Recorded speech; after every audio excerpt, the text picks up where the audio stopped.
the cloud. The cloud. To the moon. It is. To the moon and back. Your Bitcoin's like 70,000 now? My what? Bitcoin is like 70,000. I don't know what's going on. Oh, shit. Oh, but yeah, we are here. The Pasefika Movie Starter Kit. I know, it's just been delayed. It's been delayed. It's coming out. It's coming out. When does it come out? Saturday. Yeah, worth the wait. Yeah, when it's gonna be worth the wait. My guy got hella notes. My guy Lance got notes, and I feel like, man, I watched Moana a couple of times, but my notes are not as extensive as this, and I love it. Right? It's good. Okay, because this is a landmark film. It's a landmark Disney film for us, bruh. So you know what it is, man. Welcome to the Starter Kit. All right, we're here with the movie boys. Okay, the movie boys are here, and we're discussing Moana. Okay. The 2016 Disney movie that came out, and we was all hyped for, bro. Oh my gosh! Yeah, man. Well, what's the talk to him, bro? I can't even remember the first time I watched this movie. I feel like I've watched it so many times. I imagine I was super proud and like really excited to see a Pacific Islander Disney princess. I am a big Disney fan. I don't like hide that at all. Like I watched a bunch of Disney growing up, and my kid watches this movie all the time. Like it's this one's a big one for us. Huge box office success. Almost 690 million in theaters, in just theaters, bro. Off a $175 million budget. Is that domestic? Is that here? I think. I don't know if that's a domestic or international, but that's still big money. One of the biggest movies, and definitely one that was like very well reviewed by critics, by fans, by people that like Disney, don't like Disney. This one definitely hit. Starring Auli'i Cravalho as Moana. We have Dwayne "The Rock" Johnson as the demigod Maui. Yeah. Pasefika legends all over this one in the cast. Rachel House is here. Temuera Morrison, Oscar Kitely, Jermaine Clement. Even Nicole Scherzinger of the Pussycat Dolls is the mom here. Troy Polamalu has a speaking part. Yeah, I've seen that. Yeah. Is he like one of the kids? What is it? I think he's the villager one. He's villager number one. I think he's the guy like inside the big forehead talking about no matter how many fronds I add, it's always leaking. And Moana's like, I fixed it, fool. Oh. Yeah, it was crazy to see Troy Polamalu in the credits. I was like, what? That's gonna be a typo. Oh no, that's really him. This one also nominated for 2 Oscars: Best Animated Feature, Best Original Song. It won the Grammy for Lin-Manuel Miranda for Best Song Written for Visual Media for Moana's How Far I'll Go. I feel like oh my gosh, so nice. Oh, okay. Man, I feel like I'm gonna cry like 3 times during this freaking review. Yeah. For how many different ways this movie like connects or makes you either feel for the characters or for the family members, anything like that. It's definitely a good one. What about you? Do you remember watching this for the first time, or what are your thoughts on Moana in general? Bro, so I feel like I watched this in Samoa, but it released in 2016, and I was here in 2016. Oh. You know what I'm saying? I feel like I thought I watched it in Samoa, but I guess I didn't. But, yeah, I was excited about it. I remember seeing it on Twitter, everybody talk about it when, like, it was first starting to come out, and then trailers. Like, of course, I was excited about it.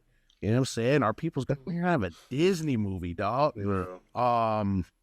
But like, it sucks because like I didn't watch it as much as everybody else because I feel like everybody watched it at least 100 times each, right? Yeah. Every Samoan in like the universe, right? I've only seen it 4 times. I think once when it first came out, and then the 3 for the show. I don't know. I'm like less of a Samoan now. You know what I'm saying? No. I feel less like Polynesian now. You know what I'm saying? But it's always on in the background here because I got my little nieces. Shoot, they're downstairs right now. Moana's usually playing. You know what I'm saying? And my other nieces and nephews, they stay watching the movie. So it's like, I'm not Samoan enough, but this movie is amazing. This movie is awesome. It's still awesome, dog. I don't know, man. I don't know. Your Moana watch count does not determine how Samoan you are. You're I don't know, bro. No. I don't know. But bro, my I'll daughter, take that. your nieces, I mean, I'm sure for girls, Pacific Islander girls around the world, this movie means a lot. And you're gonna listen to two 30-year-old Samoan men be talking about this, but we're for sure we've seen the effect it has on the girls and the women in our culture, and having that representation of a badass, don't need a man, I'm an action superhero anyway with a good heart princess. You know what I'm saying? Yeah. This movie is gonna hold a special place in the heart of the culture, for sure. Love it. Ever. And there's a sequel. There's a sequel coming and a live action coming, bruh. They're doing casting for this right now. Islanders need to tap in. We'll find the link and try to put it somewhere, but definitely get out there. There's opportunities, there's a chance, and it's something so special. Yo, shout out to Nina Sosifina for putting the word out like that, and she was hella adamant about getting our Pasefika brothers and sisters out there to just audition. Nice. No experience necessary, none of that. She was on it, you know what I'm saying? So shout out to her. I seen Craig over there and audition too. Craig auditioned, bro. Like, that's hard. Like, I don't know, man. This is a really good look. So yeah, this is a great movie. You know what I'm saying? This is for our people. So please, what's going on? I want to read the synopsis. Did you write this yourself? I did. Oh yeah, I saw it. I was like, that's not for my MDB, dog. I'm gonna read this right with the. All right, so here's the synopsis for Moana. Right, an adventurous teenager, chief in training, must leave her island to save its people. When tasked with navigating across the ocean and restoring the heart of Te Fiti, even though her father forbids it, Moana hastily escapes Motunui to find Maui, the forsaken demigod of the wind and sea, and master of the Wayfinder, bruh. Master Wayfinder. Together they voyage across a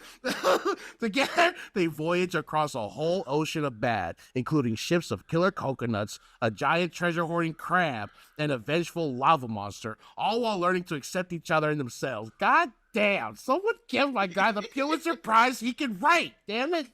That's exactly what this movie is. Yo. Hell yeah. Let's go. People know that was succinct. you know what I'm saying? Concise. Ooh, that was concise. This movie, written and directed by John Musker and Ron Clements, who you may recognize from such Disney hits as 1989's The Little Mermaid, 1992's Aladdin, Hercules, The Princess and the Frog. Come on, bro. And a couple other, I think Treasure Planet and a few other that they were very involved with. So definitely, a directing team that knows how to tell stories and really take us on journeys. The Little Mermaid, Aladdin, those are like Disney building blocks. Those are foundational movies. What is it? The 90s Renaissance, they call it. The Disney Renaissance from the 90s, yeah. Yeah. Also on the music, we have Opetaia Foa'i. From Te Vaka. I heard that name so much growing up in American Samoa. Like, and Te Vaka was like huge there, like 2010, like at the turn or before then. Mark Mancina worked on musical scores for The Lion King, Tarzan, a couple other award-winning movies, and also lyrics and songs by Lin-Manuel Miranda. Who you may know from like Hamilton, certain musicals, In the Heights. I'm sure many others, and he's been working with Disney a lot. I feel like the directing, the writing team, the music team are all like some stars. And I mean, I didn't know these guys were part of it before, but definitely sets like a certain high standard for how the story is going to be told, how the animation is going to be shown, and how the music is going to not only sound, but like connect. Like the lyrics really do move a lot of the story and a lot of the transitions of the characters along. And I think that's what kind of makes the soundtrack so easy to listen to. You know that there's story, there's purpose. It's not just like explaining a little part. It's really also moving the story forward, and people are growing. So yeah, Yeah, it's a dope collection of of the staff on this movie. Yeah, they like it seems like they really like put the time in to get reputable people in the community for the music and stuff. You know what I'm saying? So it's good on there. You know what I mean? They were also planning to do this movie on Maui at first, like hearing stories about the demigod Maui and how big he is in different Pacific Island cultures. But after like sending people out and going to Samoa, I think Fiji, maybe Tonga, to do like research for the story, they decided to make it about an islander girl in Moana and make Maui kind of like the side kick. Good choice. Yeah. Good choice. Great story choice. God damn. Hell yeah. Good stuff. Yeah. So, I mean, that's what the movie is about. Who put it on? Who's in it? Anything else before we jump into the plot? No. I'm with it. Let's go. Okay. What is it open with, bruh? Huh? What's it open with? Huh? Here we go. Moana. You get the Disney whole logo. You get the water coming in.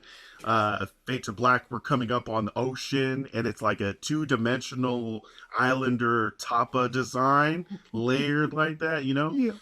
And Grandma Tala, played by Rachel House, who you may recognize from Boy, Next Goal Wins. I think she once were Warriors even.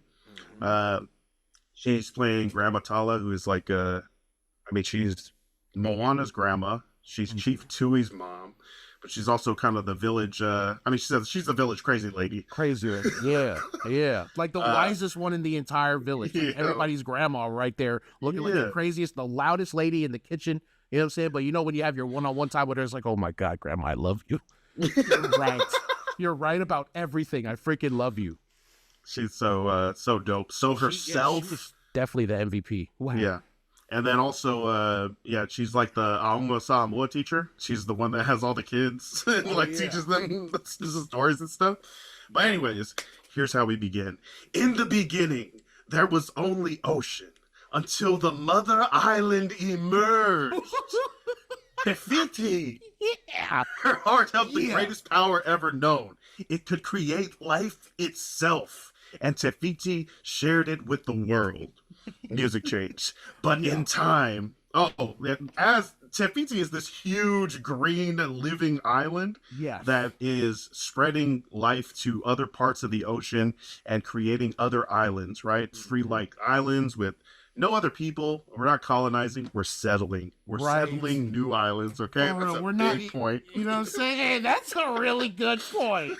It was uninhabited when we came, okay? And we came and discovered it ourselves. All right? Chill out. We didn't colonize. We didn't take it from people. You know we put people on the island, okay? And then we spread as we moved out throughout the ocean. Jesus Christ, dude. I like that disclaimer too. Te Fiti lays down and over time becomes a huge island, right? In the shape of a person laying down. You might see that around certain geological land points or something. You can see like, oh, that looks like a person. So this huge island where life started is now just an island, right? In time, people began to seek Te Fiti's heart. They believed that they could possess it. The power of creation would be theirs. And one day, the most daring of them all voyaged across the vast ocean to take it. He was a demigod of the wind and sea. Oh my God, it's freaking Dwayne Johnson. He was a warrior, a trickster, a shapeshifter who could change form with the power of his magical fishhook. And his name was Maui. She hates this guy. Yeah, for real. Hates his guts, bro. Every time she brings him up, it's always with like a thick tone of like, man, fudge him. Maui sucks, dude. Yeah, everything is Maui's fault. He sucks, dude. He sucks. I wouldn't make him get on your boat and you're gonna fucking make him take him to Fiti. Like, bro. Grab him by the ear. Mantra. You know what I'm saying? Yeah, she literally does that. It's like, look, you're gonna come. I'm Moana from Mutsunui. Yeah. Okay, you're gonna come on this friggin' boat with me, dude. Right, get on the boat, Dwayne. Yeah, get on there, Dwayne. We see Maui shapeshifting from giant hawk out to a lizard, into a beetle, to sneak into certain crevices so he can get to the heart of Te Fiti deep inside the chamber.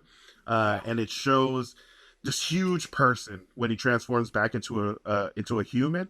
Yeah. Huge person, big hair, covered in tattoos, looking super strong, super jacked, and he's got to be, because he's got an 8-foot freaking magical fish hook, and it's humongous. It's also magical, gives him the power to change forms. But yeah, it's this huge man carrying a hook, wearing a grass skirt, no shoes. We see him pick the heart of Te Fiti out of the cave wall. And immediately we're getting earthquakes, we're getting rumbles, right? Things are falling apart. But without her heart, Te Fiti began to crumble, giving birth to a terrible darkness. Maui tried to escape and was confronted by another who sought the heart. Te Ka, a demon of earth and fire, bruh. Maui was struck from the sky, never to be seen again, and his magical fish hook and the heart of Te Fiti were lost to the sea, where even now, 1,000 years later, Te Ka and the demons of the sea still hunt for the heart. They hunt for the heart, bruh. Hiding in a darkness that will continue to spread, chasing away our fish, draining the life from island after island till every one of us is devoured by the bloodthirsty jaws of inescapable death. Yeah. And then you pans out and you see the audience is 9 school-age children. You know what I'm saying? And 8 of them are terrified. You know what I'm saying? And Moana right there in the center, like, yeah. Oh, yeah. Yeah. Demon of earth and fire. Yeah, let's go. That's my shit. This my shit, dude. For real, bro. She's just like, bro, this is fun. This is great. I like this. I'm like, God, dude. But one day, the heart will be found by someone who will journey beyond our reef, find Maui, deliver him across the great ocean, and restore Te Fiti's heart and save us all. And Moana is locked in. She's like, I love this story. I believe it with all my heart. Yeah. Hell yeah, bro. Well, so what's this little tidbit you got right here? Right. So apparently there was a time in Polynesian voyaging history where for 1,000 years we did not travel the oceans. And it's known as the long pause. So from 800 BC to like after 200 Common Era, like we did not go sailing around. We stayed on the islands that we were already on. And this is by Dr. Amber Aranui, who wrote The Long Pause, an article for the New Zealand Ministry of Education. I think this is used in one of their textbooks, but some archaeologists use radiocarbon dating on artifacts throughout the Pacific. From this information, that created a possible timeline of human migration.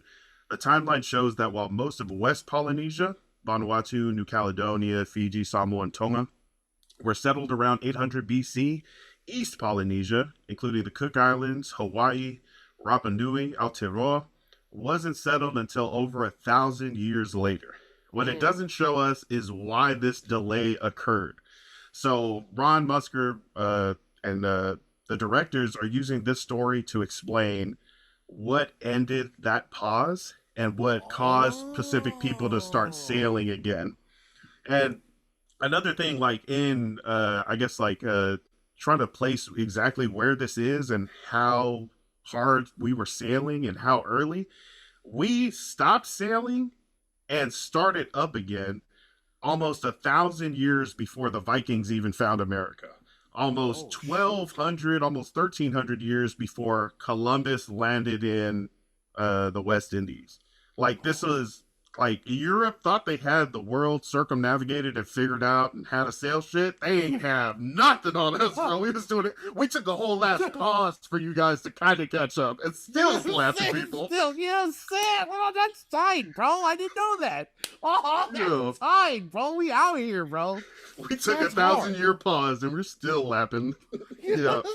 Had the biggest ocean in the world. Had it. We gave y'all a head start and you didn't even want to take advantage of that. Yeah. Oh, yeah. So that was the long pause and kind of the, I guess the beginning of how this story in this movie came up. Trying to explain what ended the pause. So like, Maui stole the heart to Te Fiti, and then for 1,000 years he was trapped on that island, stranded on that island. And now Moana is going to be the one that unlocks voyaging again for her people and the rest of the Pacific. Yeah. Hell yeah, bro. So after Grandma Tala is telling her story, you know what I'm saying, and all the kids are shitting bricks, you know what I'm saying, and Moana is over here locked in, right? That's when Chief Tudyk comes in. Chief Tudyk played by the big Uso Temuera Morrison from Once Were Warriors. Jake the Muss. Yeah, Jake the Muss. Jake the fucking Muss. Once Were Warriors. Freaking Star Wars. He was Jake the fucking Muss. He was Jango Fett. Jango? Yeah, it was Jango Fett in Star Wars. So now we're introduced to Chief Tudyk, right? And Is Chief Tudyk Samoan? Seppa said he did there. Look, I'm taking it all in Psalm 1, but a lot of the songs were what? They were Tongan. Like I think the last songs were Tongan, right? Definitely a mix. I hear Samoan words in there, Tokelauan words, definitely something that sounds Tongan. So I think it was like the same way they did with the movie where they tried to merge a lot of Pacific things to make like an imaginary or not just like something you can pin down. Yes. So I can see they did that for the songs too. Yeah, an amalgamation of all the Polynesian islands. Yeah, so yeah, it is Samoa, but it's also not Samoa. But yeah, it's definitely Samoa. Okay. Yeah, he's got a bell. You know what I'm saying? What? Bro? Come on, bro. So he's letting the kids know that there's no such thing as monsters. You know what I'm saying? Don't just chill out. There's no such thing as monsters. And then there's no such thing as monsters. And then all of it falls down, and all the monsters come, and everybody's shitting bricks, and Moana's hell yeah! Everybody's running around screaming, bro. Hell yeah! As long as we stay on our very safe island, we will be fine.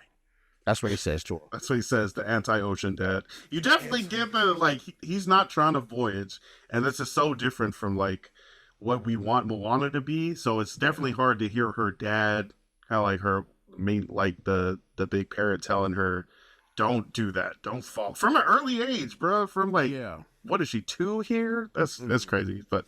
Yeah, I mean, you find out later why he's like that, but it's like, still, I don't know. It's cool. Yeah. Oh yeah. That's true.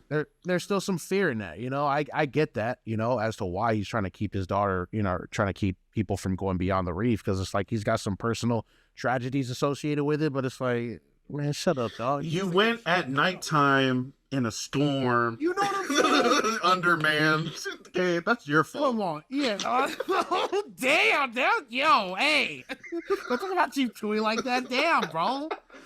Damn. All right, so what happened after that, bro? Go ahead. Baby Moana, thrown aside from the pile, catches a glint of sunlight entering into the fallon, follows it outside to see a glimmering shore, which she wanders towards in wonder.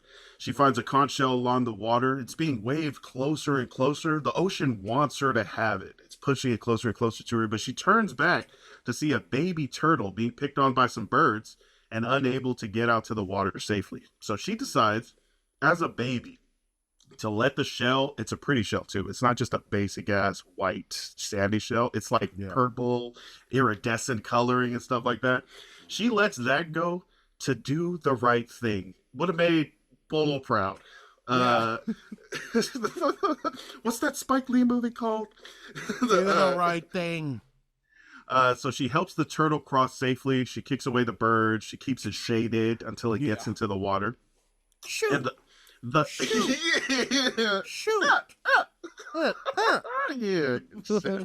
And the ocean sees this and parts itself to reveal the conch shell that Moana wanted, and more shells as it moves itself out of the way so she can safely walk down the beach. So okay. So do you think the ocean already had Moana in mind, and then they see that Moana was over here like, oh, she's gonna save that baby turtle? Yeah, we made the right decision. Ocean.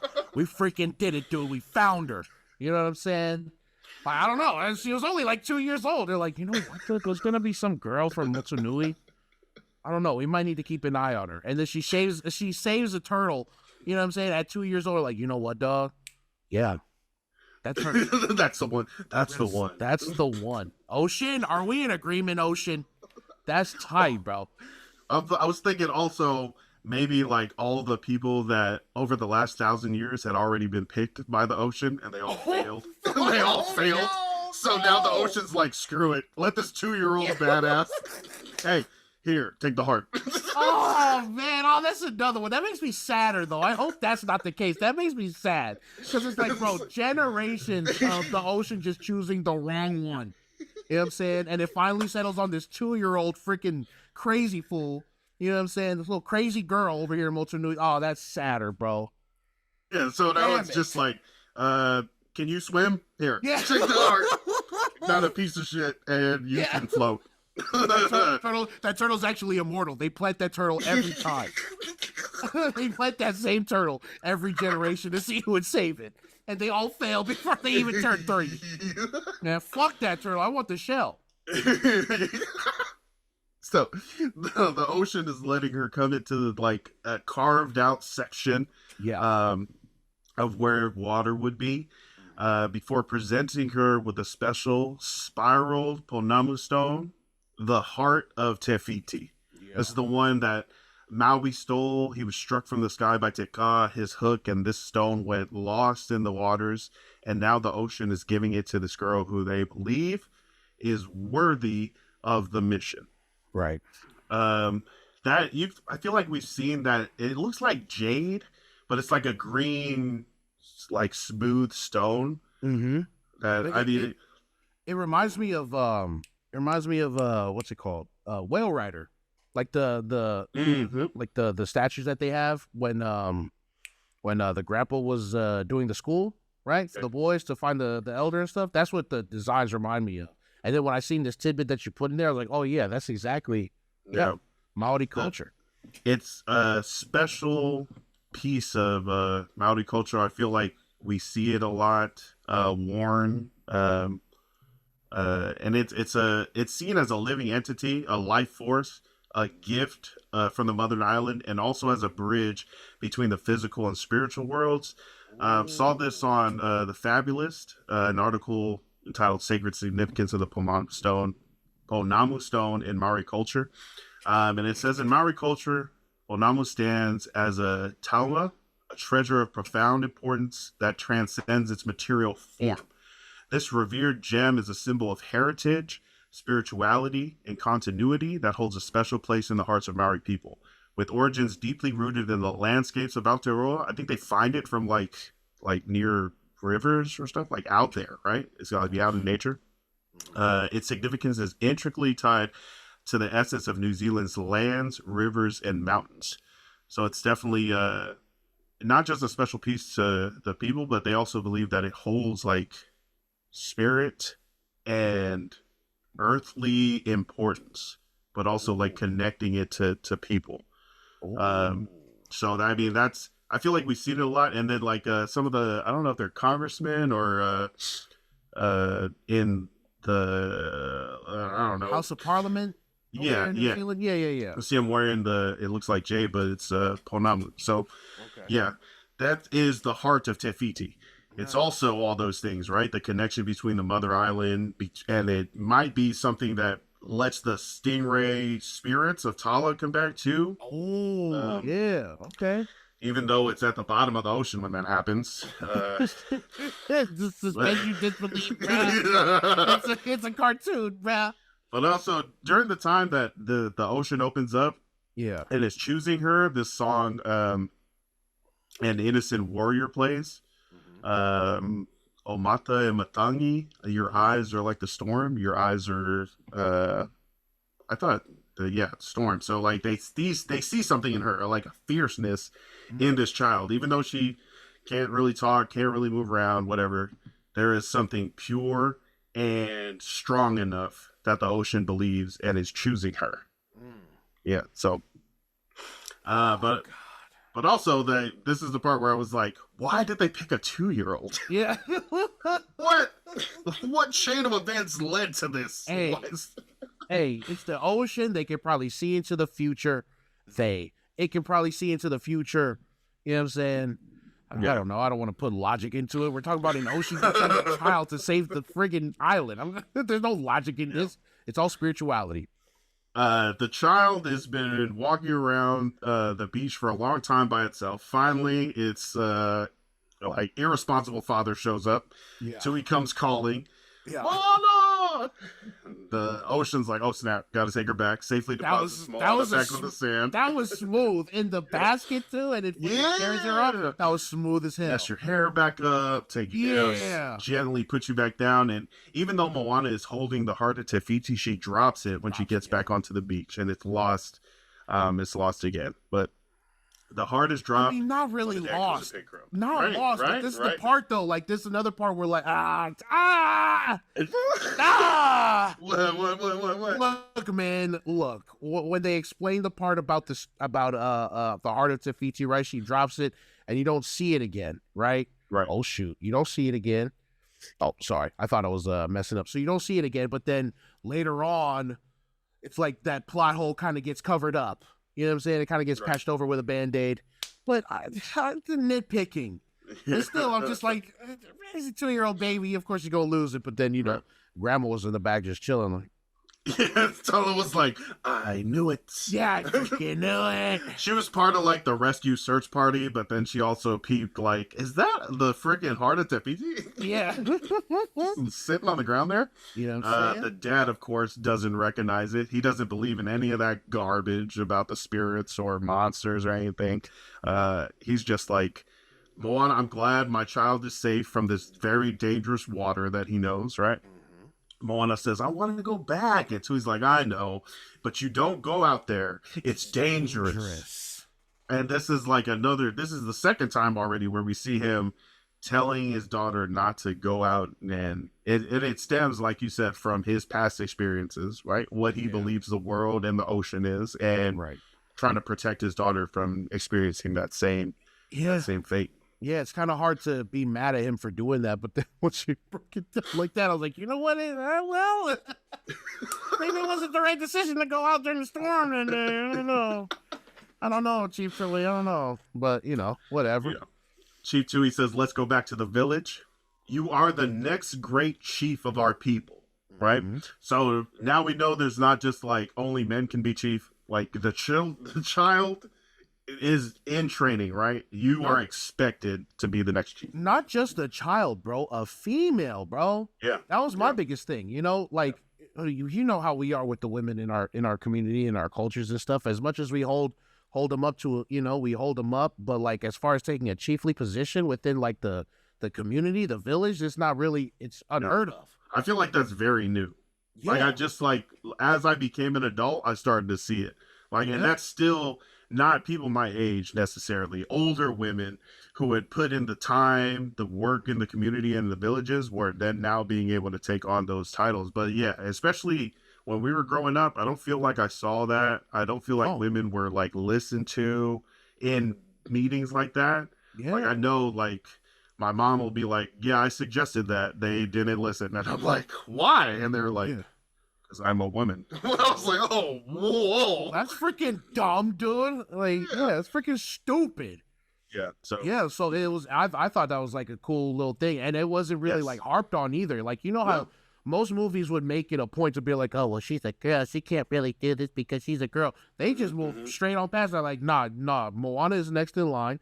She's going to be a chief. Get with it. You know, fix your expectations. That's how the story's going. Come on, bro. Exactly. That's what I was like, oh, yeah, we're great. Yeah, we're freaking awesome. Before a bunch of different edits in the writing process, Moana was going to be the only girl in like a family with 5 brothers. And the gender dynamics and overcoming those stereotypes was going to be a big part of it. But instead they decided to, like what you said, just make it an obvious part of like the culture and stuff and move right on past it, which I think is great. That we don't need that tired ass trope of like the woman trying to overcome the brotherly shit. It's like, we see that all the time. You know, make something different, and I'm glad that they stuck with this choice, bro. We see another important woman, the village chiefess, Sina, the wife of Tudy, the mother of Moana, played by Nicole Scherzinger, from the lead singer from the Pussycat Dolls. You remember the Pussycat Dolls? Of course. right? What was there, like 12 of them, right? Yeah. I mean, it's Like 6 of it. Yeah, of course I do. I mean, yeah, whatever. Yeah, they were, whatever. Of course I remember Nicole Scherzinger. There was the short one. I think she had like red hair. That was the one that stood out to me. Anyways, oh shit. Now I got to look at the Pussycat Dolls, but I think there were 6 of them, and I know they had a song with Snoop.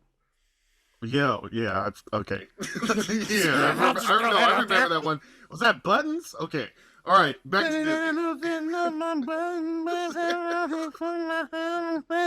yeah, bro. So Nicole Scherzinger, that's the one. Chiefess Cena. Yeah, I think she's Hawaiian descent. I didn't know that. But she says, as Tui says, you were the next great chief of our people. Cena swoops the baby up and says, and you will do wondrous things, my little minnow. Which I thought kind of stood out because her pet name for her daughter is a fish, like on the water. Like, so she already knows this is a water baby. Hey, for real. She already knows she's trying to like get out there and be an adventurer. Yeah, exactly. You know and she's gonna grow. Yeah. And Tui's like, oh yes, but first you must learn where you are meant to be. Yep. And this kicks in when they go back to the village. The song "Where You Are." And Moana, make way, make way. Moana, it's time you knew. The village of Motunui is all you need. Hey. Like, and it's basically the whole time he's trying to explain, you don't need to go beyond the reef. You don't need to go out on the ocean. Everything you could ever need is here in this paradise that we have stayed on for at least the last 1,000 years. Our home, the village of Motunui. But the entire time, this girl is obsessed with the water. Yeah. She, like, when the kids are drawing, they're drawing, like, fales and mountains, and she's drawing boats. Yeah. When they're, like, tying up the basket, she's making a boat. She's trying to run to the water. I wanna see. Yeah. Like, she's out there about it.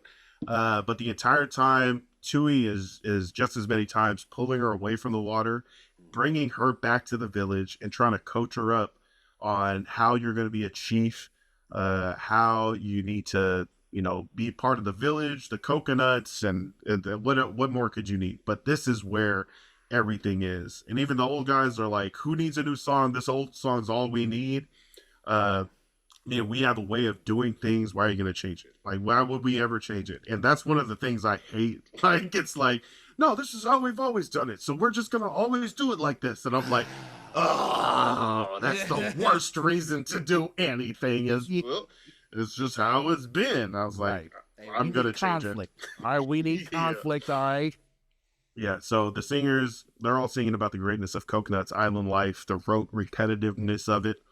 But also they're talking about coconuts is crazy. It's great, right? They make their nets from the fibers. The water is sweet inside. Yeah. But they're also trying to train her up to be the next great chief, right? When we look to the future, there you are. That's like one of the lyrics, and but the entire time. What? Bro, yeah, this one hits. The entire time they're trying to get her to do this, but she's also just trying to get out of it and go to the water. Yeah. At every stage of her life, like they catch her trying to get her ass out, they catch her trying to go out there, and every time she has to get carried away. You know what I'm saying? So it's like her shoulder back to the village. God, get your fucking ass over here. You got a village to be the chief of. Yeah, it's like, why are you doing all this crazy stuff? What? Yeah, I would have to think of some sort of comparison for real life for what that is. But definitely dragging her back to the village all the time. And then they put like it's a tuiga, right? Like a taupo headdress. And this is gonna be your walking down to become an anointed chief or something like that.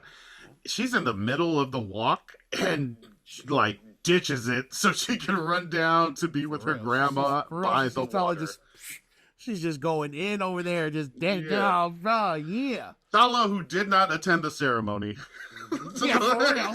The grandma or the mom of the chief is just like, man, fuck all that shit. Yeah, I'm over here dancing by the sea, okay? Yeah, and that's enough. That's enough to get Moana to come and join her, because not only is their relationship so strong and special, but she's also an advocate for the water. She's like very pro water, very follow your passions and stuff. And then right here, their relationship is special. Tala always encourages her to follow those passions, even if they're going against the grain of the community or her parents.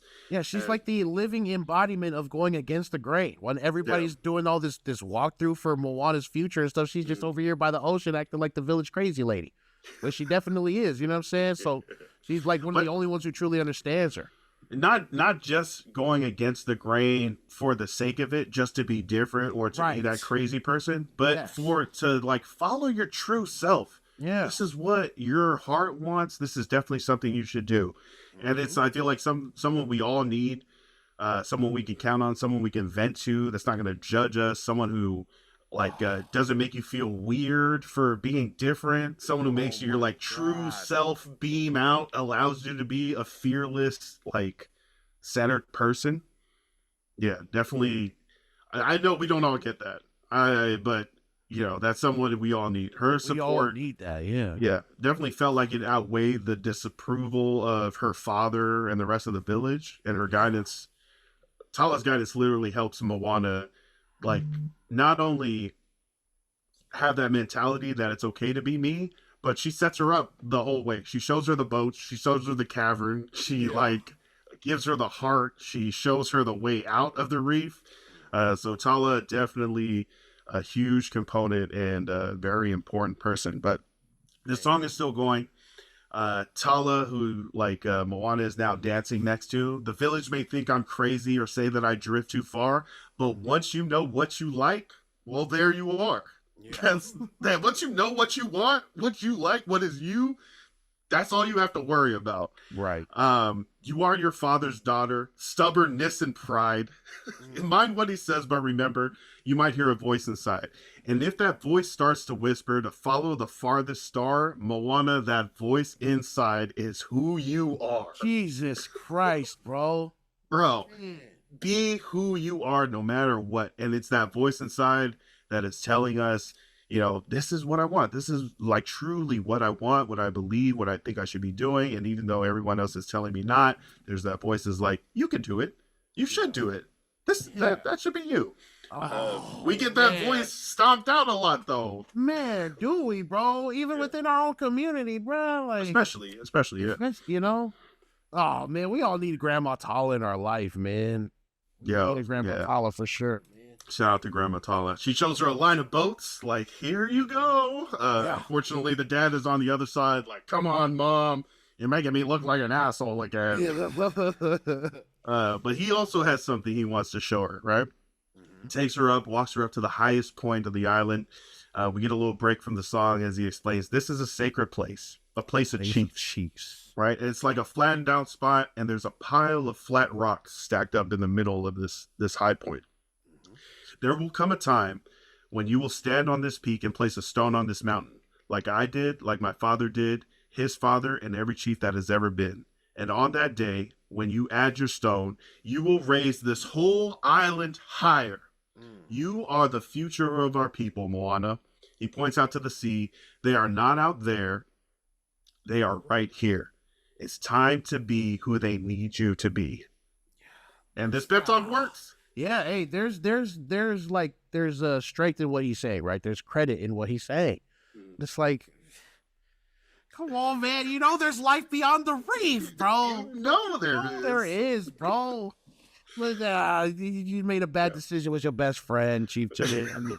And it messed up the rest of the island and its people for generations to come. Exactly. Right. So after that, Moana obliges and becomes, like you say, the dutiful village leader that helps with the goings-on in the community. Yeah. Right? And this is what she sings again. So here I'll stay, my home, my people beside me. And when I think of tomorrow, there we are. I'll lead the way. Do, do, do, do. Oh my God! Yeah, that's when they put the taupo on her right there. Yeah, she's putting on the headdress, like the crown, ready to take over and be a leader. Yeah. Yeah, so she's about to do that walk that she like walked away from at first. But this time when she does it, she sees Grandma Tala out there dancing by the water, the two most loved things in Moana's life, right? And she still is committed to being the leader. I have my people to guide me. We'll build our future together where we are, because every path leads you back to where we are. You can find happiness right where you are. And then Moana is in front of the village, and they're all cheering her on, and she becomes a chief, a chief. Chief in training, because Chief in Tudyk training? is still alive. He's Right. still alive. Okay. You know, maybe she's just walking her through it. Okay. You know, It's like, showing her exactly what needs to be done when he's gone, right? Which is just the village duties, bro. You know. Yeah. It's like So making someone your heir, and like Right. having all the families bend the knee to them and pledge fealty. Yeah. Okay. All right. And then when I die, this is gonna be the person who takes over. Yeah. Okay. So what is he like implanting implanting it in the village's head? Like, this is what it looks like when she takes over.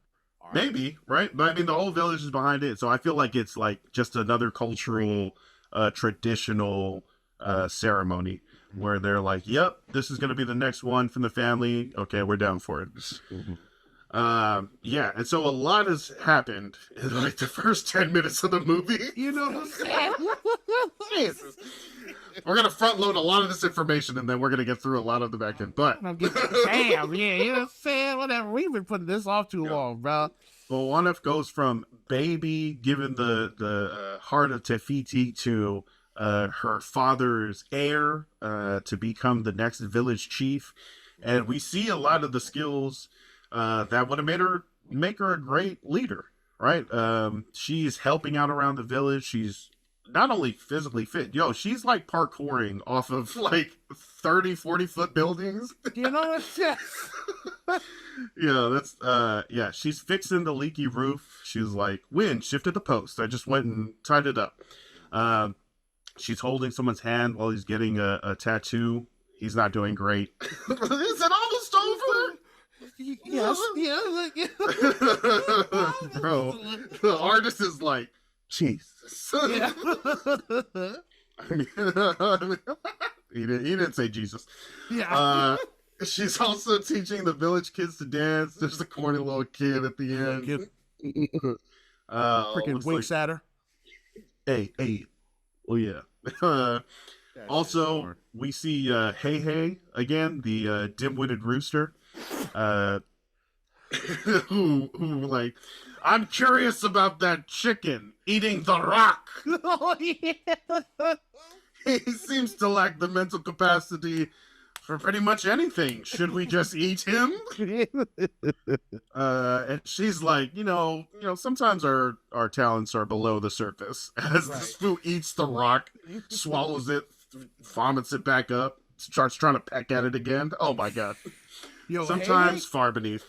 Yo, there's some darkness in Hey, bro. Because when they was out in the ocean, and then he just tries to just go into the ocean upside down, and just like, oh no, it looks like Hey has given up. Hey has given up, and he just wants to end it all. I was like, dude, why does this keep going on? Why did this get so dark and depressing? He's done. Yeah, he's done. Yeah, bro. The rooster's like, I've had enough. The trials and tribulations are just way too much for him to overcome, and he just wanted to end it, bro. I was just like, his head is always upside down in the water. I can't just chalk that up to him being dumb.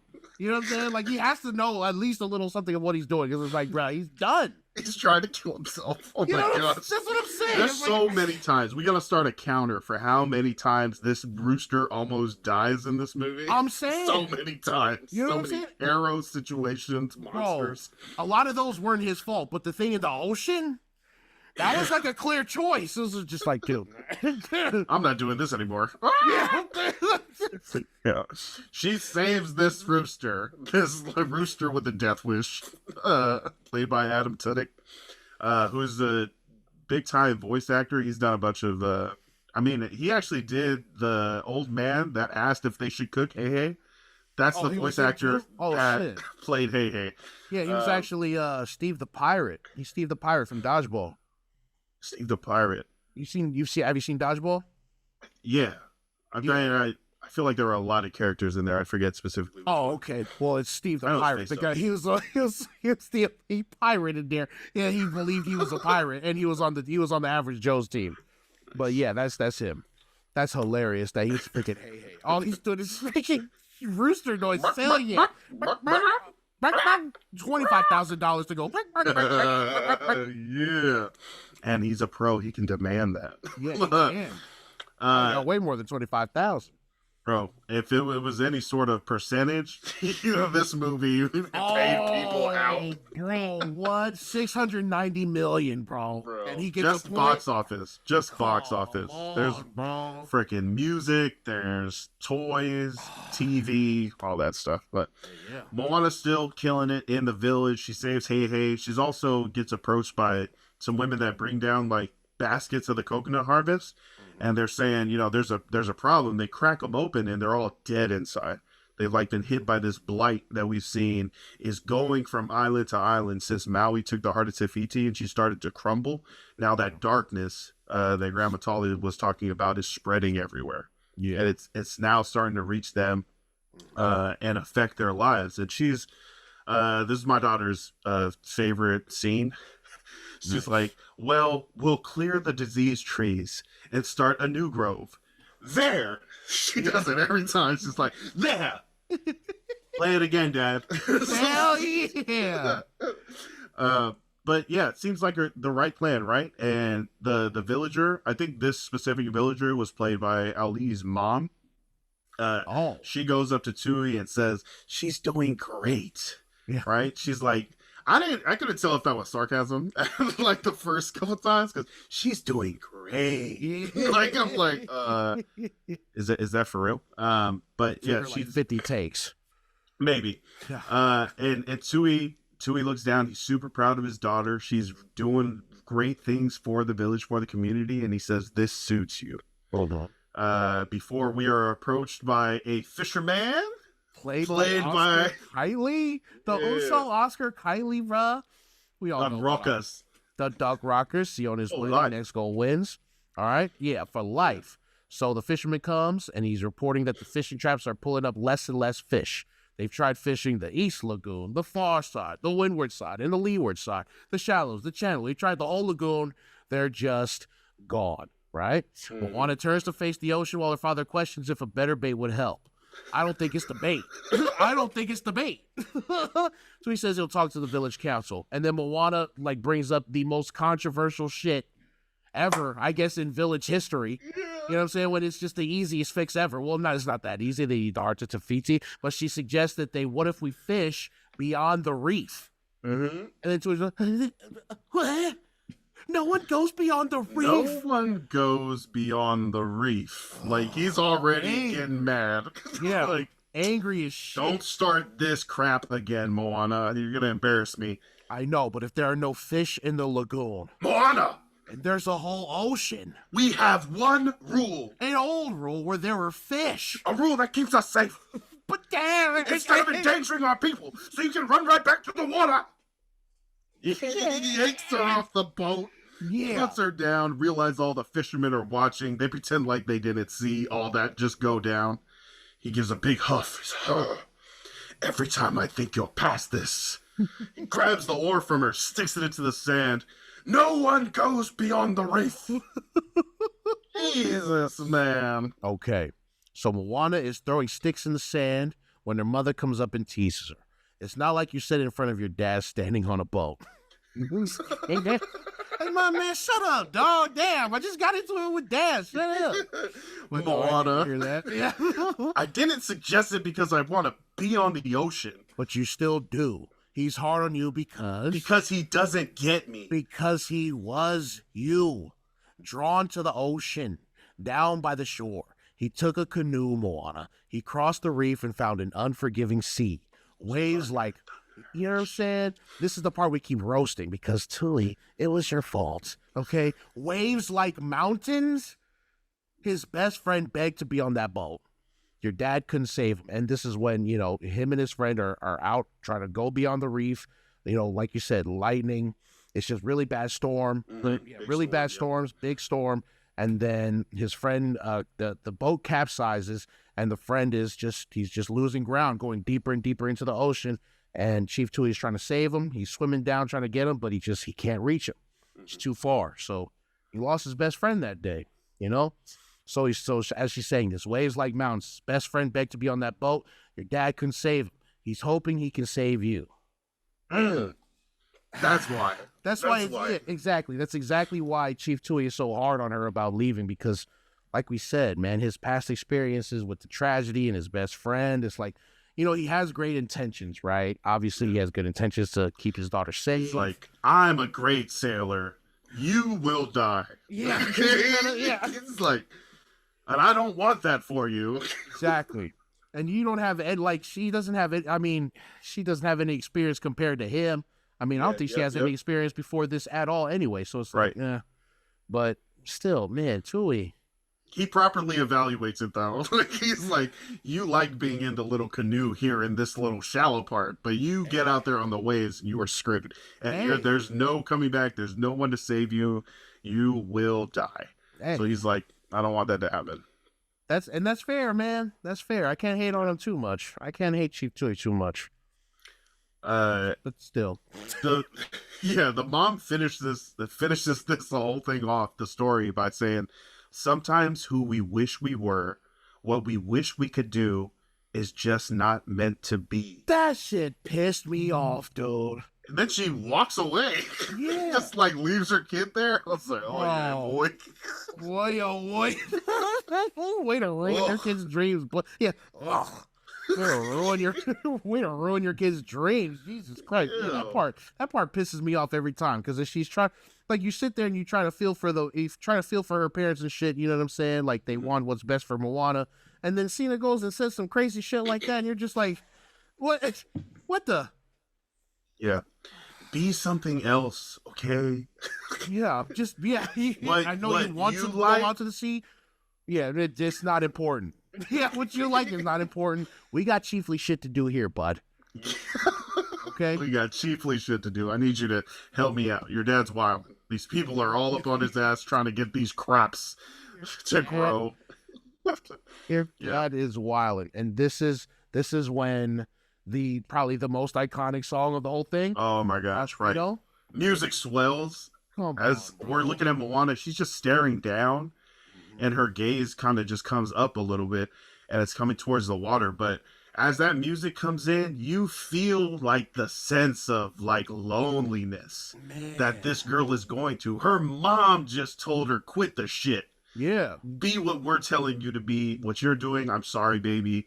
It's not possible. Oh my God. Like, what the hell? Oh my God. And this whole song is like, just like, I don't understand what's going on or why I'm always drawn to the water, drawn somewhere my family doesn't want me to be, doing stuff that they don't want me to do. But no matter what path I take, what plan I try to follow, I always come back to this freaking water. Yeah. And I don't know why, but... See the line where the sky meets the sea. Oof. It calls me... What a bar. That's hard. Oh. Yeah. I love the. Oh my God, bro. That was nice. Yeah. Yeah. That's man. Come on now. I've been staring at the edge of the water long as I can remember, never really knowing why. Oh, Jesus. I wish I could be the perfect daughter, but I come back to the water no matter how hard I try. And on this journey of learning to be comfortable with yourself, Moana is struggling, right? So she takes a walk. She's thinking about how she's always coming back to the same forbidden path, no matter what she does, that leads her back to the ocean. But there's something about it that just makes her happy. Yeah. And she doesn't know what it is. She just knows, exactly like you said, see the line where the sky meets the sea? It calls me. Yeah. No one knows how far it goes. That part, I don't care. I just feel like a sense of like possibility when I see that. I I was also thinking, do they not have a word for horizon? Or is that just like part of the writing? No one's allowed to go out that far, so it's just like a thing that they see around. But she's frustrated, and she's like, I want to go, but I can't. I got to stay here. I got to do what me and my parents have been talking about. She sings, I know everybody on this island has a role on this island, so maybe I can roll with mine. Sounds so defeated.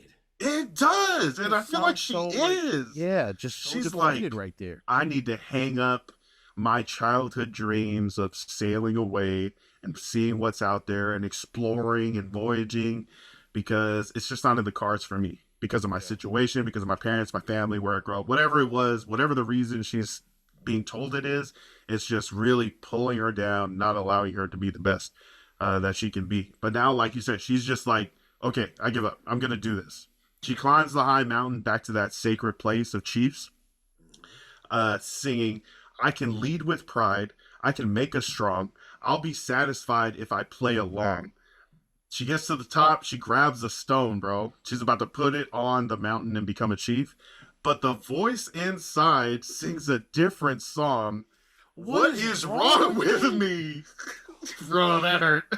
Bro, what the fuck? For her to think that there's something wrong with her for thinking differently from what her parents want is so fucking heartbreaking, dog. Because as like a kid at that age, right, all you want is like, you want support and acceptance from your parents, right? Mm-hmm. You did not get that, and it's like, oh, bro, you're gonna be the chief of the village. You can't freaking, you know what I'm saying? Come on, dog. Like, help her out, dude. Yeah.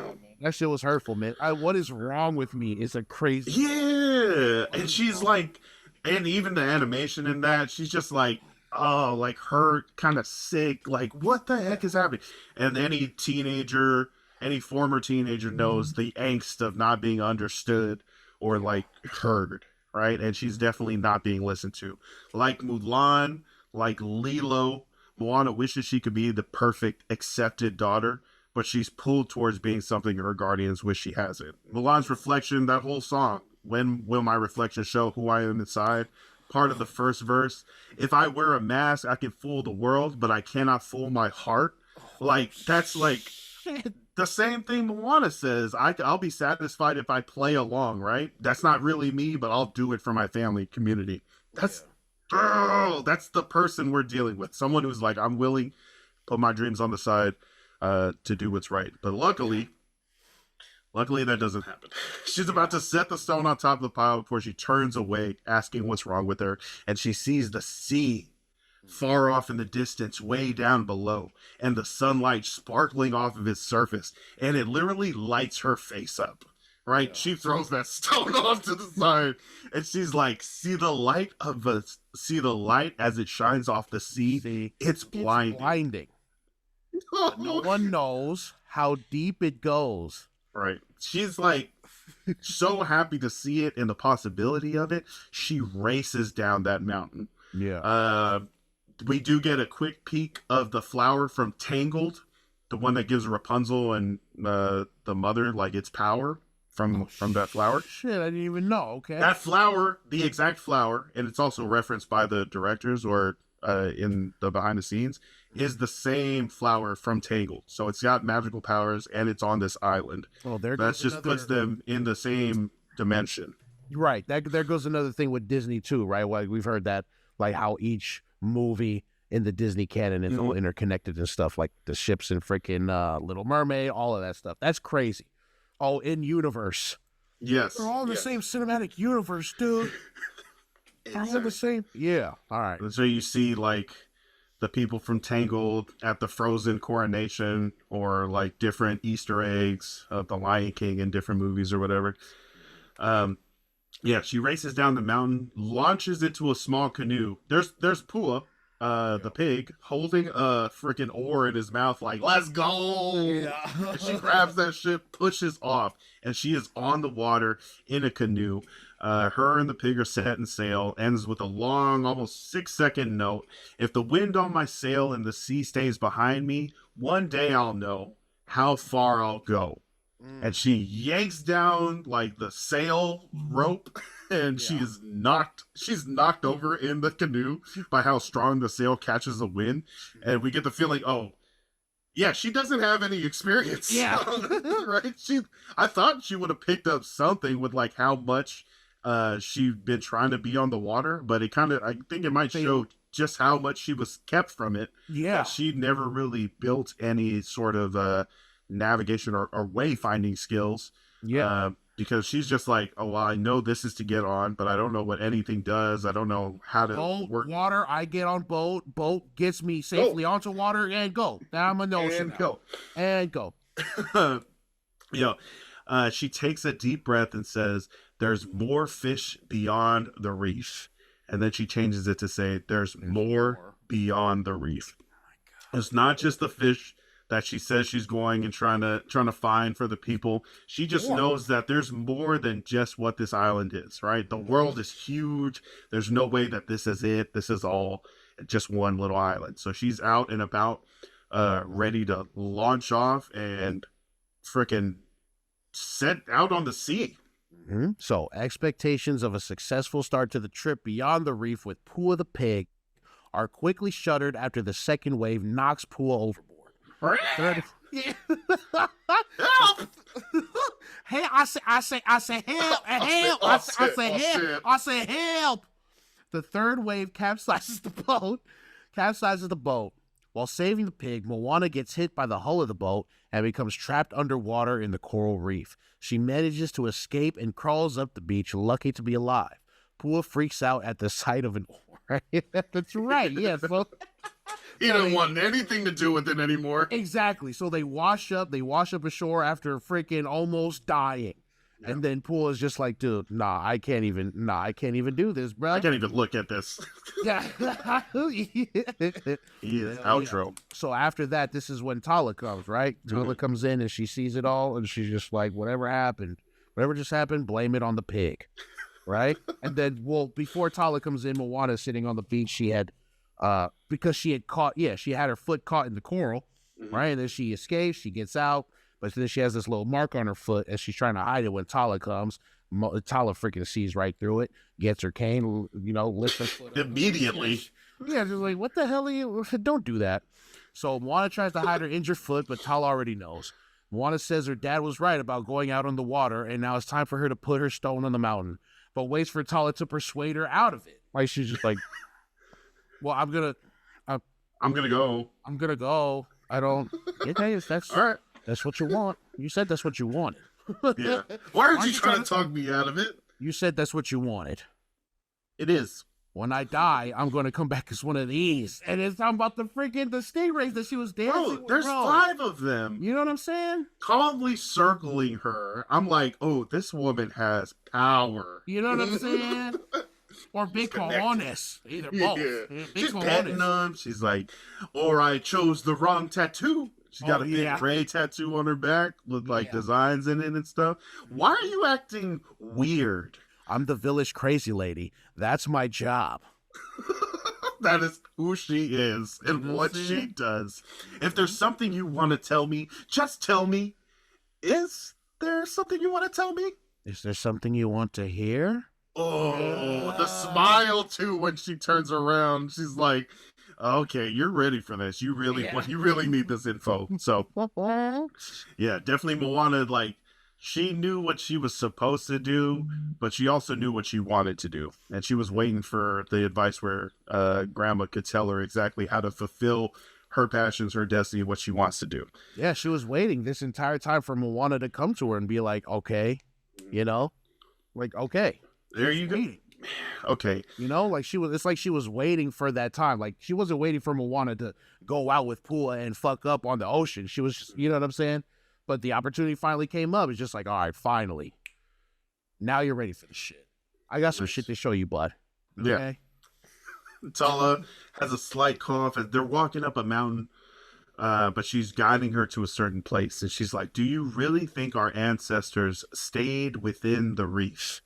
And she knocks down this like made up rock wall. Yeah. And like a ghostly air comes out. Like no one's been in there for a long, long time. And Moana's like, what's in there? And Tala says, the answer to the question you keep asking yourself. Who are you meant to be? Ooh, I'm getting goosebumps thinking right now, bro. Yo, dog, like that, like just the feeling of discovering exactly what it is that your ancestors did. Oh, yeah. You know what I'm saying? Like that's got to be something crazy, bro. I don't know too much about my own family history, so to have that illustrated too, like in that way, such an epic way, this got to be something, bro. I'm getting goosebumps just thinking about it, bro. Like that's insane to me, bro. Oh, goddamn. So Moana enters to discover a cavern full of large boats and canoes. It's dark in there. It's dark. Are some of those boats Behind a waterfall? It's like behind water. That's like the light from behind there. Yeah. I didn't see if any of them were destroyed. I thought, I don't think so. I don't think so. They're just, they're all dusty. They're all dusty ass canoes in there because ain't nobody trying to venture beyond the reef, man. Don't nobody know what it is their ancestors really did except freaking Tala. Tala and freaking Tui. Tui knows too. Tui's like the president who knows the secrets, but he's like not allowed to say anything, right? You know what I'm saying? This freaking guy. Terrible. No, it's not that he's not allowed to. He's just like, nah, fuck all that. Right. None of it. I'm taking this with me to the grave. We are staying on this island. Very safe. Forever. Very safe island. Mm-hmm. Yeah. But Moana's in there, cavern full, large boats and canoes. She first hops on a boat a little bigger than the one she just crashed on. It's got a tan sail and red spiral markings similar to the heart of Te Fiti. But then the sail moves to reveal a large ship with a bucket drum on it. Yeah. And the grandma said, go in there, bang the drum, and see exactly what happens. So when she goes in there, she hits it a couple times. Torches light up. Yeah. These ethereal voices begin singing as she's transported into a flashback that shows the history of her people as ocean sailing voyagers. Oh my gosh. Oh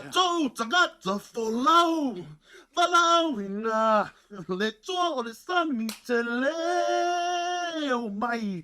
Yo, I feel like he's going a team just listening to that song, bro.